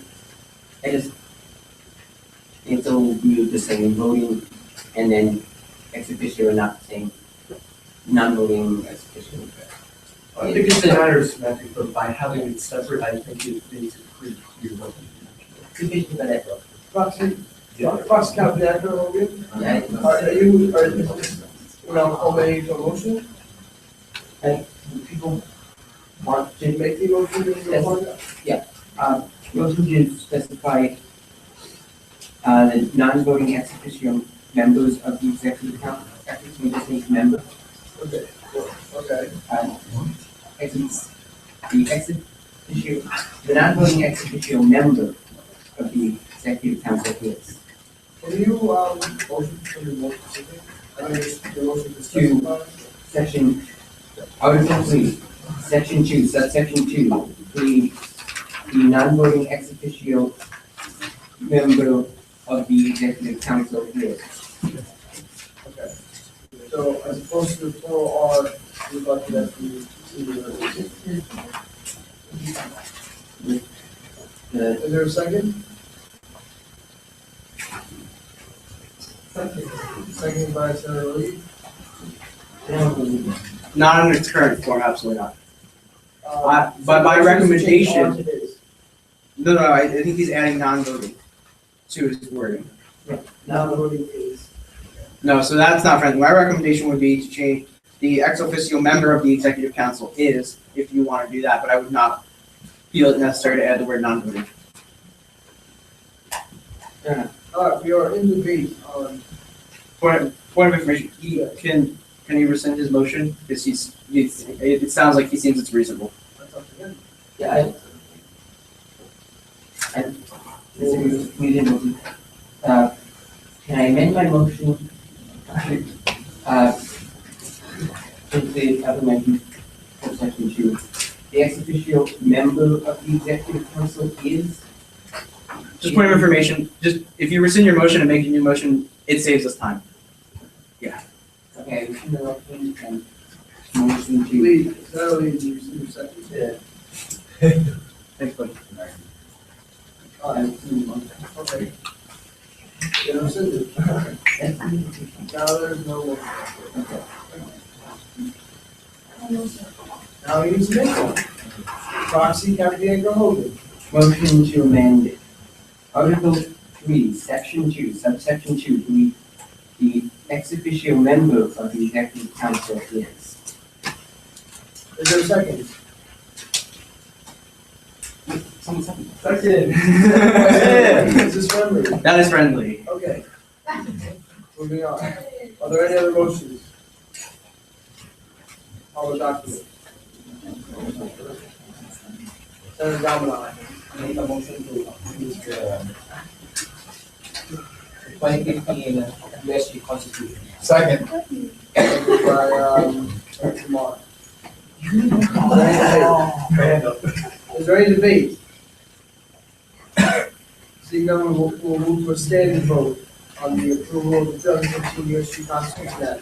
Hold on. I want to get out of here too, relax, guys. All those in favor of approving the 2015 USG Constitution Act, please stand. Oh,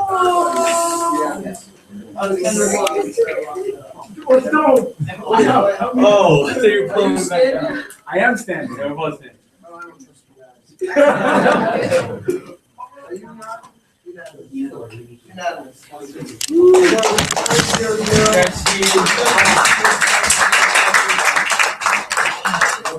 I'm out, good done.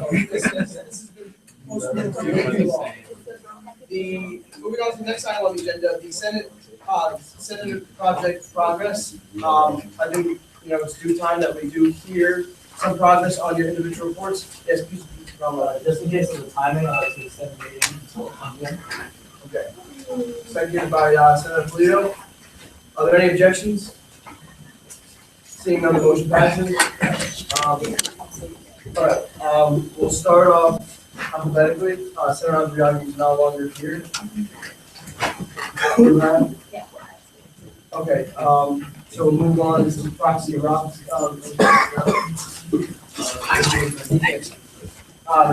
So proxy Roxy will speak to Taylor's progress. Nothing extensive, keep in mind your progresses are online, but just so that we can have any recommendations from each other. Just now, you want to do another keynote and transition workshop for, I think, like, clubs, yeah, and all of the clubs that, with SSD got appropriated. Just business moving with certain clubs, so, progress. Cool, thank you very much. Moving on to the next, Senator Cheslak. How's the DREAM Act coming? So Oscar actually approached me last week and he was like, all right, there's some flaws with this. So that's why it was indefinitely held off, tabled. And so I'm gonna look at some other stuff like DACA. I forgot what that stands for, but he brought it up to me. And so it interferes with a lot of points that I had in the previous resolution that I put in your guys' mailboxes, not the executive council, but the Senate. So I'm gonna do some more research, and Stephen has one of his interns is actually doing research on the DREAM Act as well. So I'm gonna collaborate with them and keep on going with it. Cool, thank you. Moving on to Senator Julia. You talking about free time? Well, yeah, I've been on the, transportation stuff, specifically with the South P route, but with other routes as well, and I've met with Jim O'Connor, George Bowles, and James and Royce, and I met with them twice already, and I'm gonna meet with them tomorrow. We've been discussing, various things to improve it. I know one big thing was the buses. A lot of people think increasing the amount of buses is gonna solve everything, but we're looking at other kind of solutions because that necessarily doesn't work all the time. And also just improving the convenience of stuff. For instance, at South P when it's freezing out, or if it's raining, maybe figuring out something that could accommodate the students better than just Wolfie Hut, because everybody's on a line and nobody really wants to leave the line to go inside Wolfie Hut. So I'm looking at stuff. I believe there's a state reporter once said, you don't need to reinvent the wheel.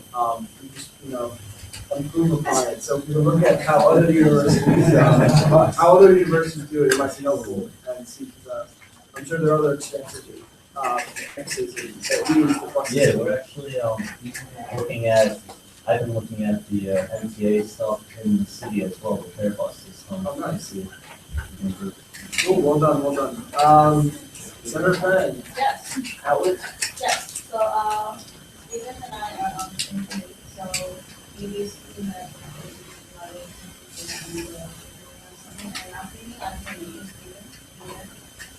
Yes. Okay, so I wasn't interested, I thought I had a conversation and Want to talk a little bit about what we're doing?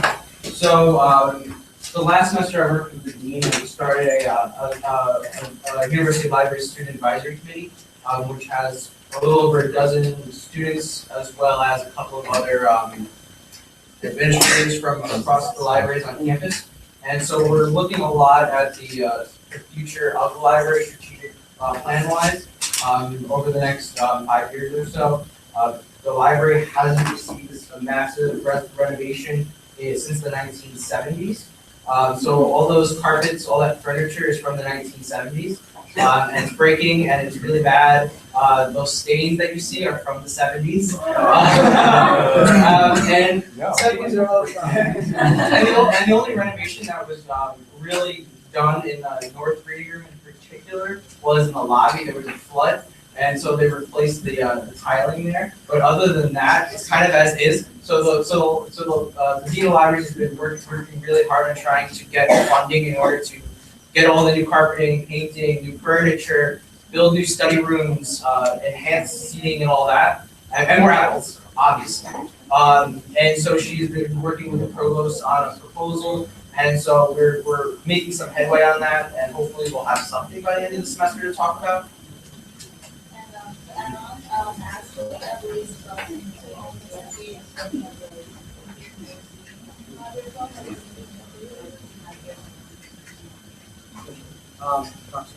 Yeah, so I went to a lunch actually here with Stanley, and one of the things that he really stressed was the library. Like he completely said how the library needs to be redone. I know it's like a top priority for him. So just like coming in and knowing like he definitely that's like one of the top things that's on the Yeah, and just quickly on top of that, so in order to get the library to the point where we really want it to be in the short term, there's about $1.5 million in renovations that will need to be done. Yeah, that sounds like a big number, but for something that hasn't been renovated in 40 years, it's completely reasonable, especially a space that has the most traffic on campus. The most number of steps are taken in the library, any other building on campus. So just keep that in mind, how important it is to have a space that's up to date and can fulfill the demand that we really have. So we might want to push for something about that later on in the semester as time goes on. Have you seen the treasury office? Sure, that's what's I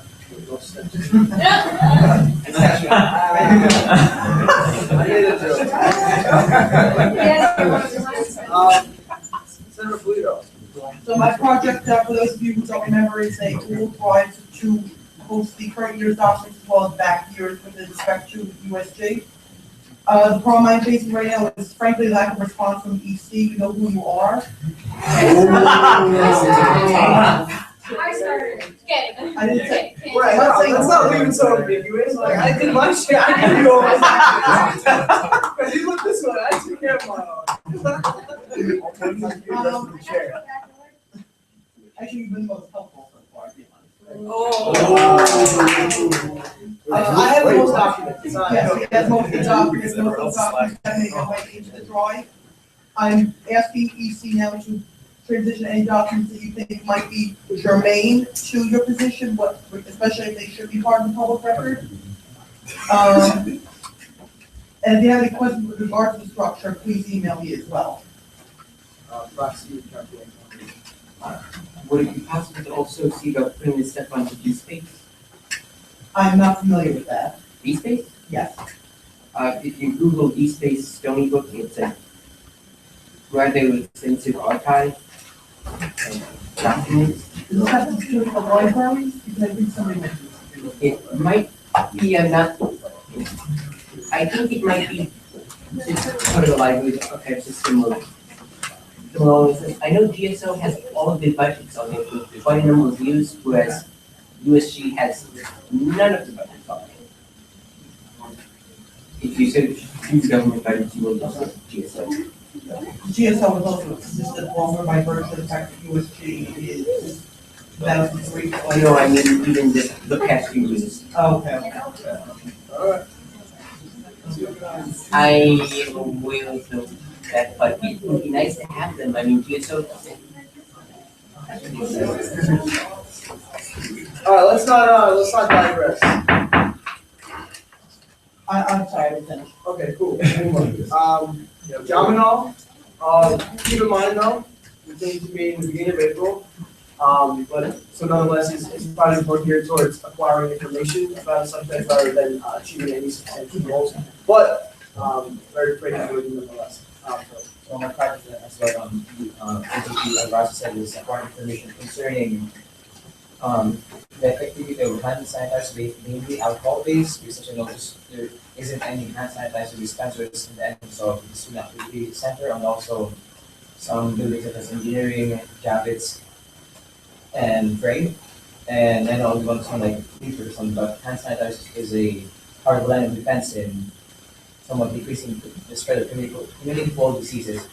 And even though we have a university agency, the AHS or Environmental Health Services, they're still voting for USG to take this as a initiative and beginning this project. So then that information in the effectivity of hand sanitizer is mainly alcohol-based, and also the cost of buying wall-mounted hand sanitizer dispensers, and it's only mainly $8.25 if you buy more than two.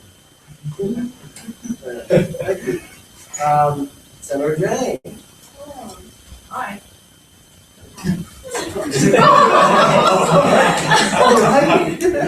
My project, I was working exclusively with Catherine to try to like update the club leadership guide. And what she told me that it's really confusing for a lot of people to follow. So I've just been trying to make them all into like diagram form, so like you can see it like a step-by-step flow chart for all the processes that you need for Really? clubs. Well, as of today, I finished it, but she was asking to review it in case there's any like information that's missing and everything. And then as of from now on, I'm just gonna start like digitizing forms. So. Great. Is that a hand? Also, can you help this guy? So I would recommend that you meet with her to, if you have some of this finalized, she would like to, I'm sure she would be more than happy to include some of this into the student activities documents to help. Do you have a hand,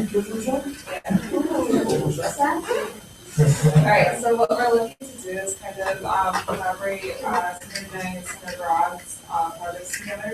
So Senator Rod is going to be putting together a transition kind of user recommendation for folks to use and step-by-step stuff, which coincides directly with Senator Jang's. So we have both kind of being worked on out of the Google Doc. So one will reference the other, that way someone can just hit a public link and like go directly to that site, as well as make it easy so that these documents, they won't be put into law, obviously, because they need to be flexible for like as processes change. So at any time, like these will be able to be shared on the student activities website or like SB Live, and constantly updated year to year very easily by whether the printer and interactive on this. Cool. Well done. So Senator Jordan, our next class right this time, so we move on to Senator Kumar. To remind everyone, my project is on market services. So 4 main proposals I brought to the table. We're increasing the website, awareness of the website for all the policies that market services has across campus, increasing signage across campus, fixing the appeal process to make it more transparent for student body to understand where their status is on the appeal system. And also, the last one was if a student or any person for that matter is on the appeals process, it would, if they're under the appeals process, they would remove the hold on solar. So those are the 4 main things. I'm in communication with Myra Green, who's the Director of Parking Services. She said they're going to bring it to the Parking Services meeting in a week or 2. So. Are you attending that or? I asked her if I would like, I would like to, but she hasn't gotten back to me. So I'm not sure if I'm allowed to do it, but. What is Senator Ron? Okay, so my project is making textbooks more accessible to students, and I'm not going to lie, I have not gotten anywhere with it, but James put me in contact with a student who is working on a proposal to, because I think professors make a certain commission off textbook sales, and he created a document figuring out like which, like if it was greater than a certain percent, then We go back to the student. Yeah, go back to the students, something like that, yeah. And I also want to look into, working with the library, seeing what the library does for their textbooks and how they give them out to students and what kind of textbooks they have, because I feel like a lot of students do not know what is in the library.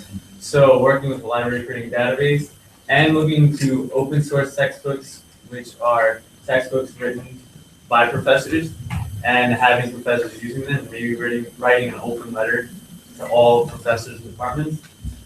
And this is kind of for next year, because usually in the beginning of the semester, you get students asking every other student about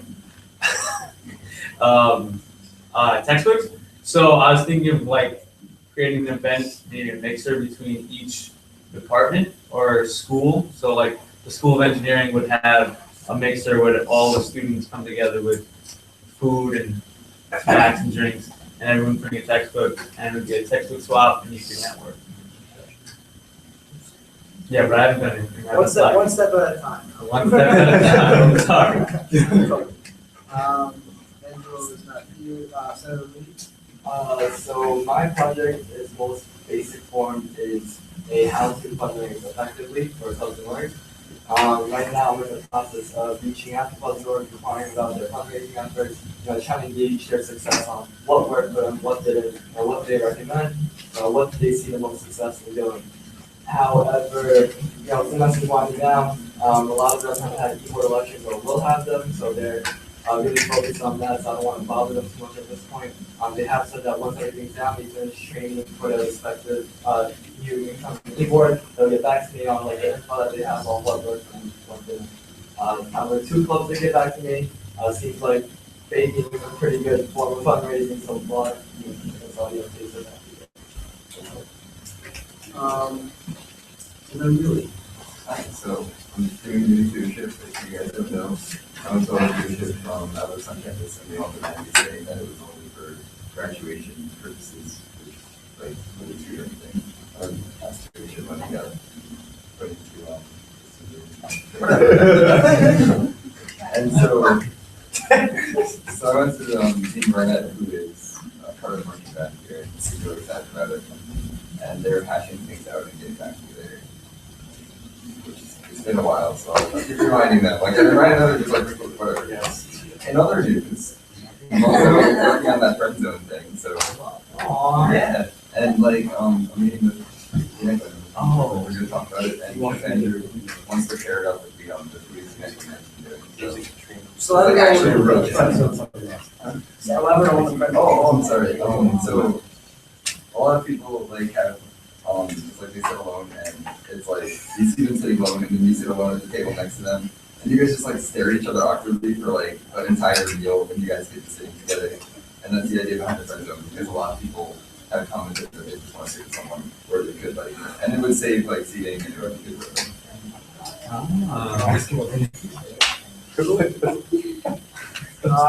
So yeah. So my project is about getting students who have shown academic success, such as being on the dean's list. Giving them an incentive to stay on that list by giving them, say, comp tickets to concerts that we have, events that we have, such as Big Fest in Degrassi, and what's that first concert? Streetlight, right. So as of now, I've talked to a bunch of deans, and I worked with Ken and Danny on getting a list. Unfortunately, even though the deans support what I'm doing, because of FERPA reasons, they won't, give me, any academic records without permission from the students. So what I've done is I've generated a list of the people who want to go to these events by number order, and then I've actually personally met with 10 of these students from that list based on priority order that of the names that were generated, and I met with them and tell them what project I'm doing, and if they were willing to be a part of this, they would have to show me that proof of their use list. whatever you call it, and then I would have their names, and then currently I have 10 names now, and I sent them to Ken and Danny. Danny's getting the posters, so probably however many posters he gets from each of the artists, he'll distribute it to the list of names that I have. Same for the tickets. For I haven't done Brickfest yet or Neil deGrasse Tyson because especially for the latter one, because I'm not sure how many tickets we're gonna have or if we can even give out any tickets since that's like a GSO. So that's it. Thanks, man.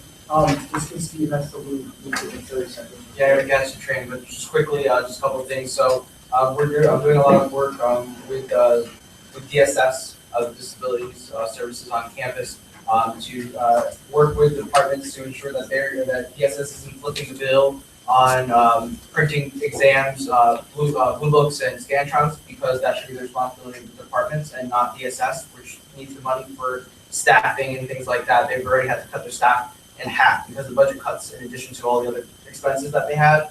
And I'll provide you with more information about that. In addition to, a contract was just finalized to improve lighting across campus. So all of the nice lighting, that example by Westside Dining, will now be everywhere on campus over the course of this year or so, which is fantastic. And if there are any areas on campus that you believe really need additional lighting, just please let me know. Just send me an email. But all the lighting will, external lighting on campus will be improved substantially.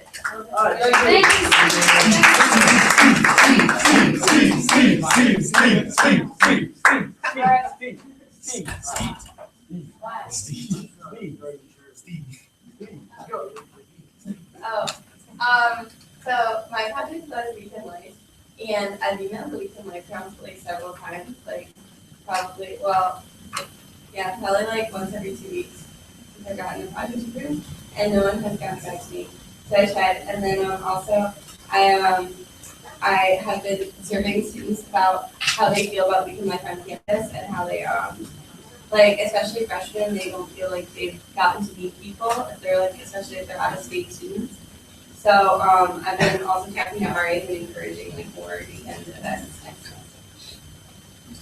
Are you saying that the people who are staff of weekend life is accessible? Weekend life, I don't know.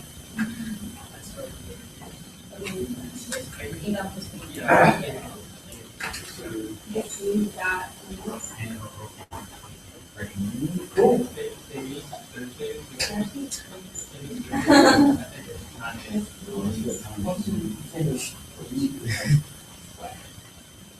Yes, Commissioner, One interesting.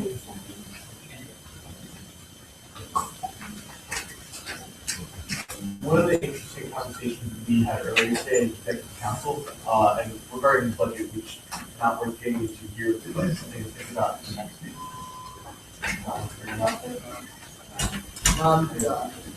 So one of the interesting things was about, in the USG line budget itself, was earmarking money, specifically for weekend life at the discretion of SAB. We haven't really said whether or not it was a good idea or a bad idea. There's definitely sides to each, but it was just the thought process. All right, President, for so for those of you that don't remember, my project was working on creation of the sexual assault prevention group on campus. So I've been in a lot of contact with Chris Saunders, the CPO.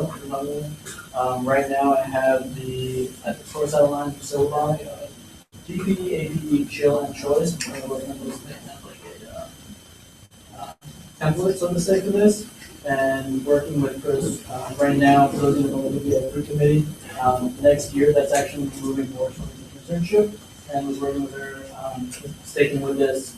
The way it's looking right now is starting up the process of moving over to an actual engineering class through this semester, and then through next year, as we move on to the internship, hopefully eventually making it both internship class and with bubble. Cool. So Scomion. So I first started out with the intention of improving bike safety, but as long as the semester went by, I found more of a problem within the health science program. I'm in the clinical program for anesthesia and technology, and there are other clinical concentrations. And going through my research and everything, I see that we all have to pay tuition for the post-bac year, but we are not offered housing. So I am currently fighting to get housing for post-bac students. I understand that we're not matriculated, but this is a continuation of the health science bachelor's degree. So, and I had a meeting today with Al Guy, and so I'm just going to be working towards that. Cool. So where's the center of real concern? As some of you may have gotten, my project is on virtual classroom situations. So right now, I identified 3 main classes that have virtual classrooms: Biochem, Physics 1, and X280. Don't touch Med 280. Well, I like that. I've interviewed students. I started out the semester calling students, and as James just proudly proclaimed, a lot of people don't care if it's for a class from X280, but they care if it's for a serious class. So what I did was I looked at overflow classroom policies at other SUNYs to start off with, and I found that none of them have an overflow classroom policy. It's just that they don't have room and students aren't allowed to enroll. And then I expanded to other universities on the East Coast to see if I could find anything, and I wrote about this in one of my reports. But Clemson University in South Carolina, they have actually an algorithm that they use depending on the size of the department, and depending on they determine like premium class times, which is usually like for us, it'd be like Monday, Wednesday, Friday at like 11 and 12, and Tuesday, Thursday, 11:30, where each department, depending on their size, is a number of classrooms, and that's what they're allowed to use. And so it's a very organized system. So I emailed both the head of bio and the departments about this, and they haven't got back to me yet because the secretary said that they've been overwhelmed with class decisions. They're going to get back to me soon because that's over like tomorrow. And then I also was told by him that Steve worked on the last semester, so I'm going to meet Steve next week and talk to him about moving forward. Last but definitely not least, Senator Williams. I am last and least. So my project is not as cool as everybody else's. It's just to get more people to run for USG. If you haven't seen my fabulous photo in the center spotlight, which I hate.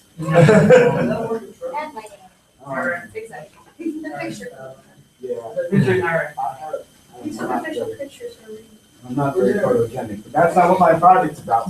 A lot of people are running for USG, which is good, I think. Next step is to get more people to vote. That's happening later.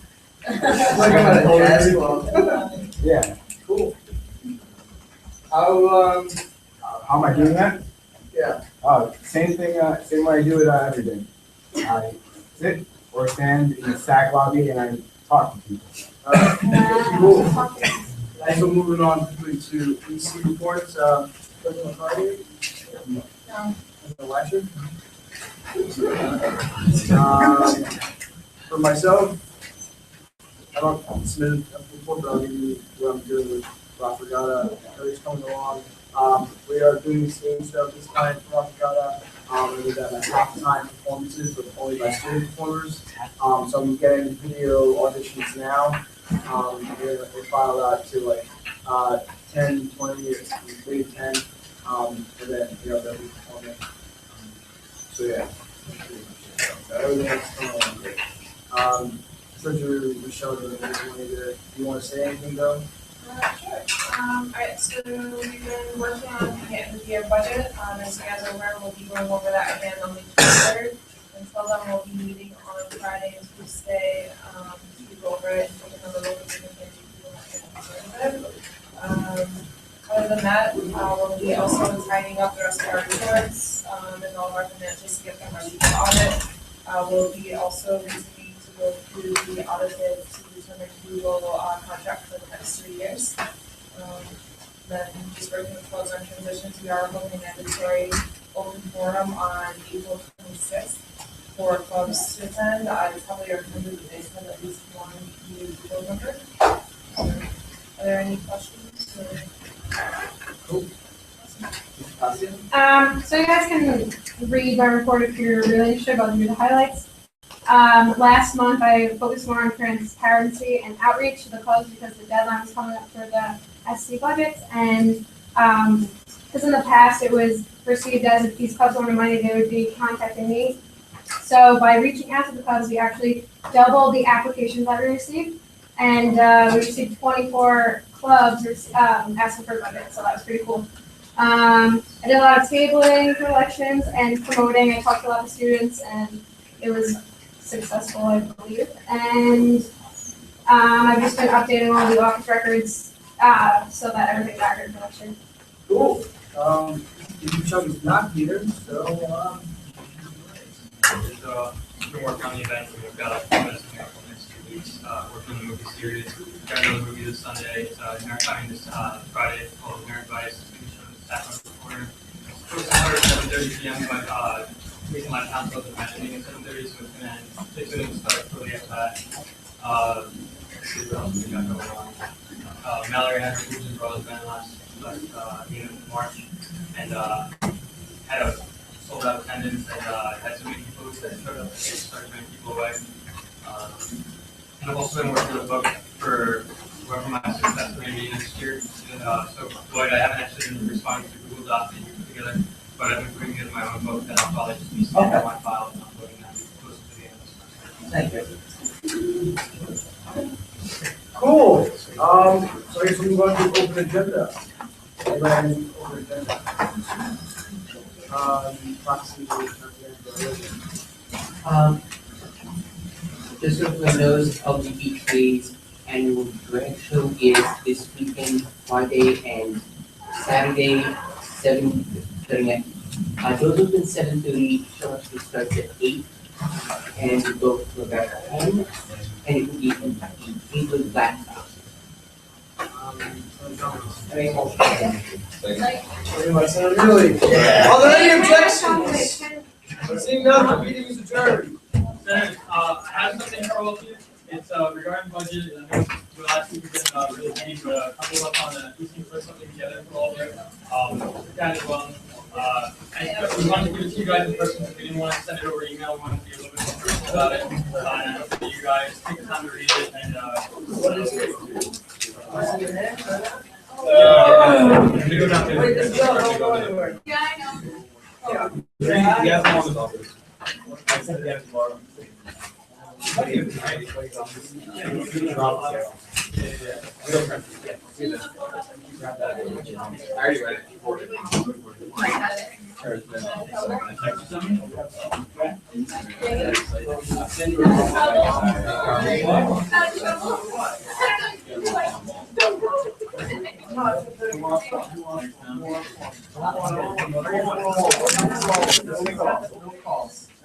$5. Okay. Sorry. Squeeze me, squeeze me. Yeah,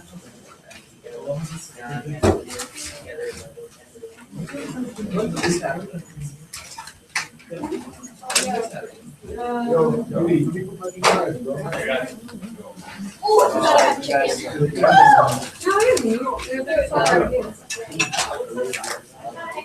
Oh,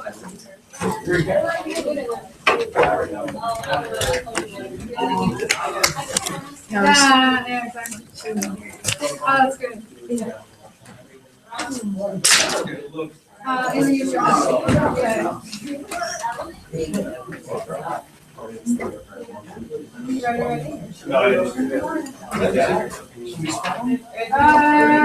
Gary? Oh, okay. It's waterfall too, right? What? Anthony?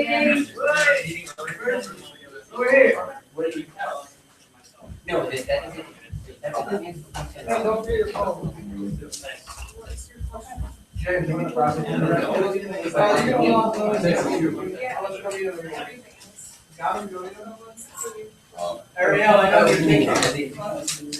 As intended, was in the light over there. Oh, I didn't get a I know, you're thinking.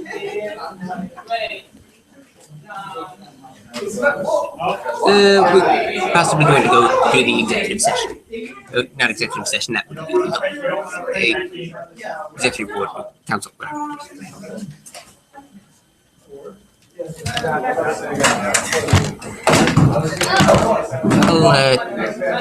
I'll start anyone if I can.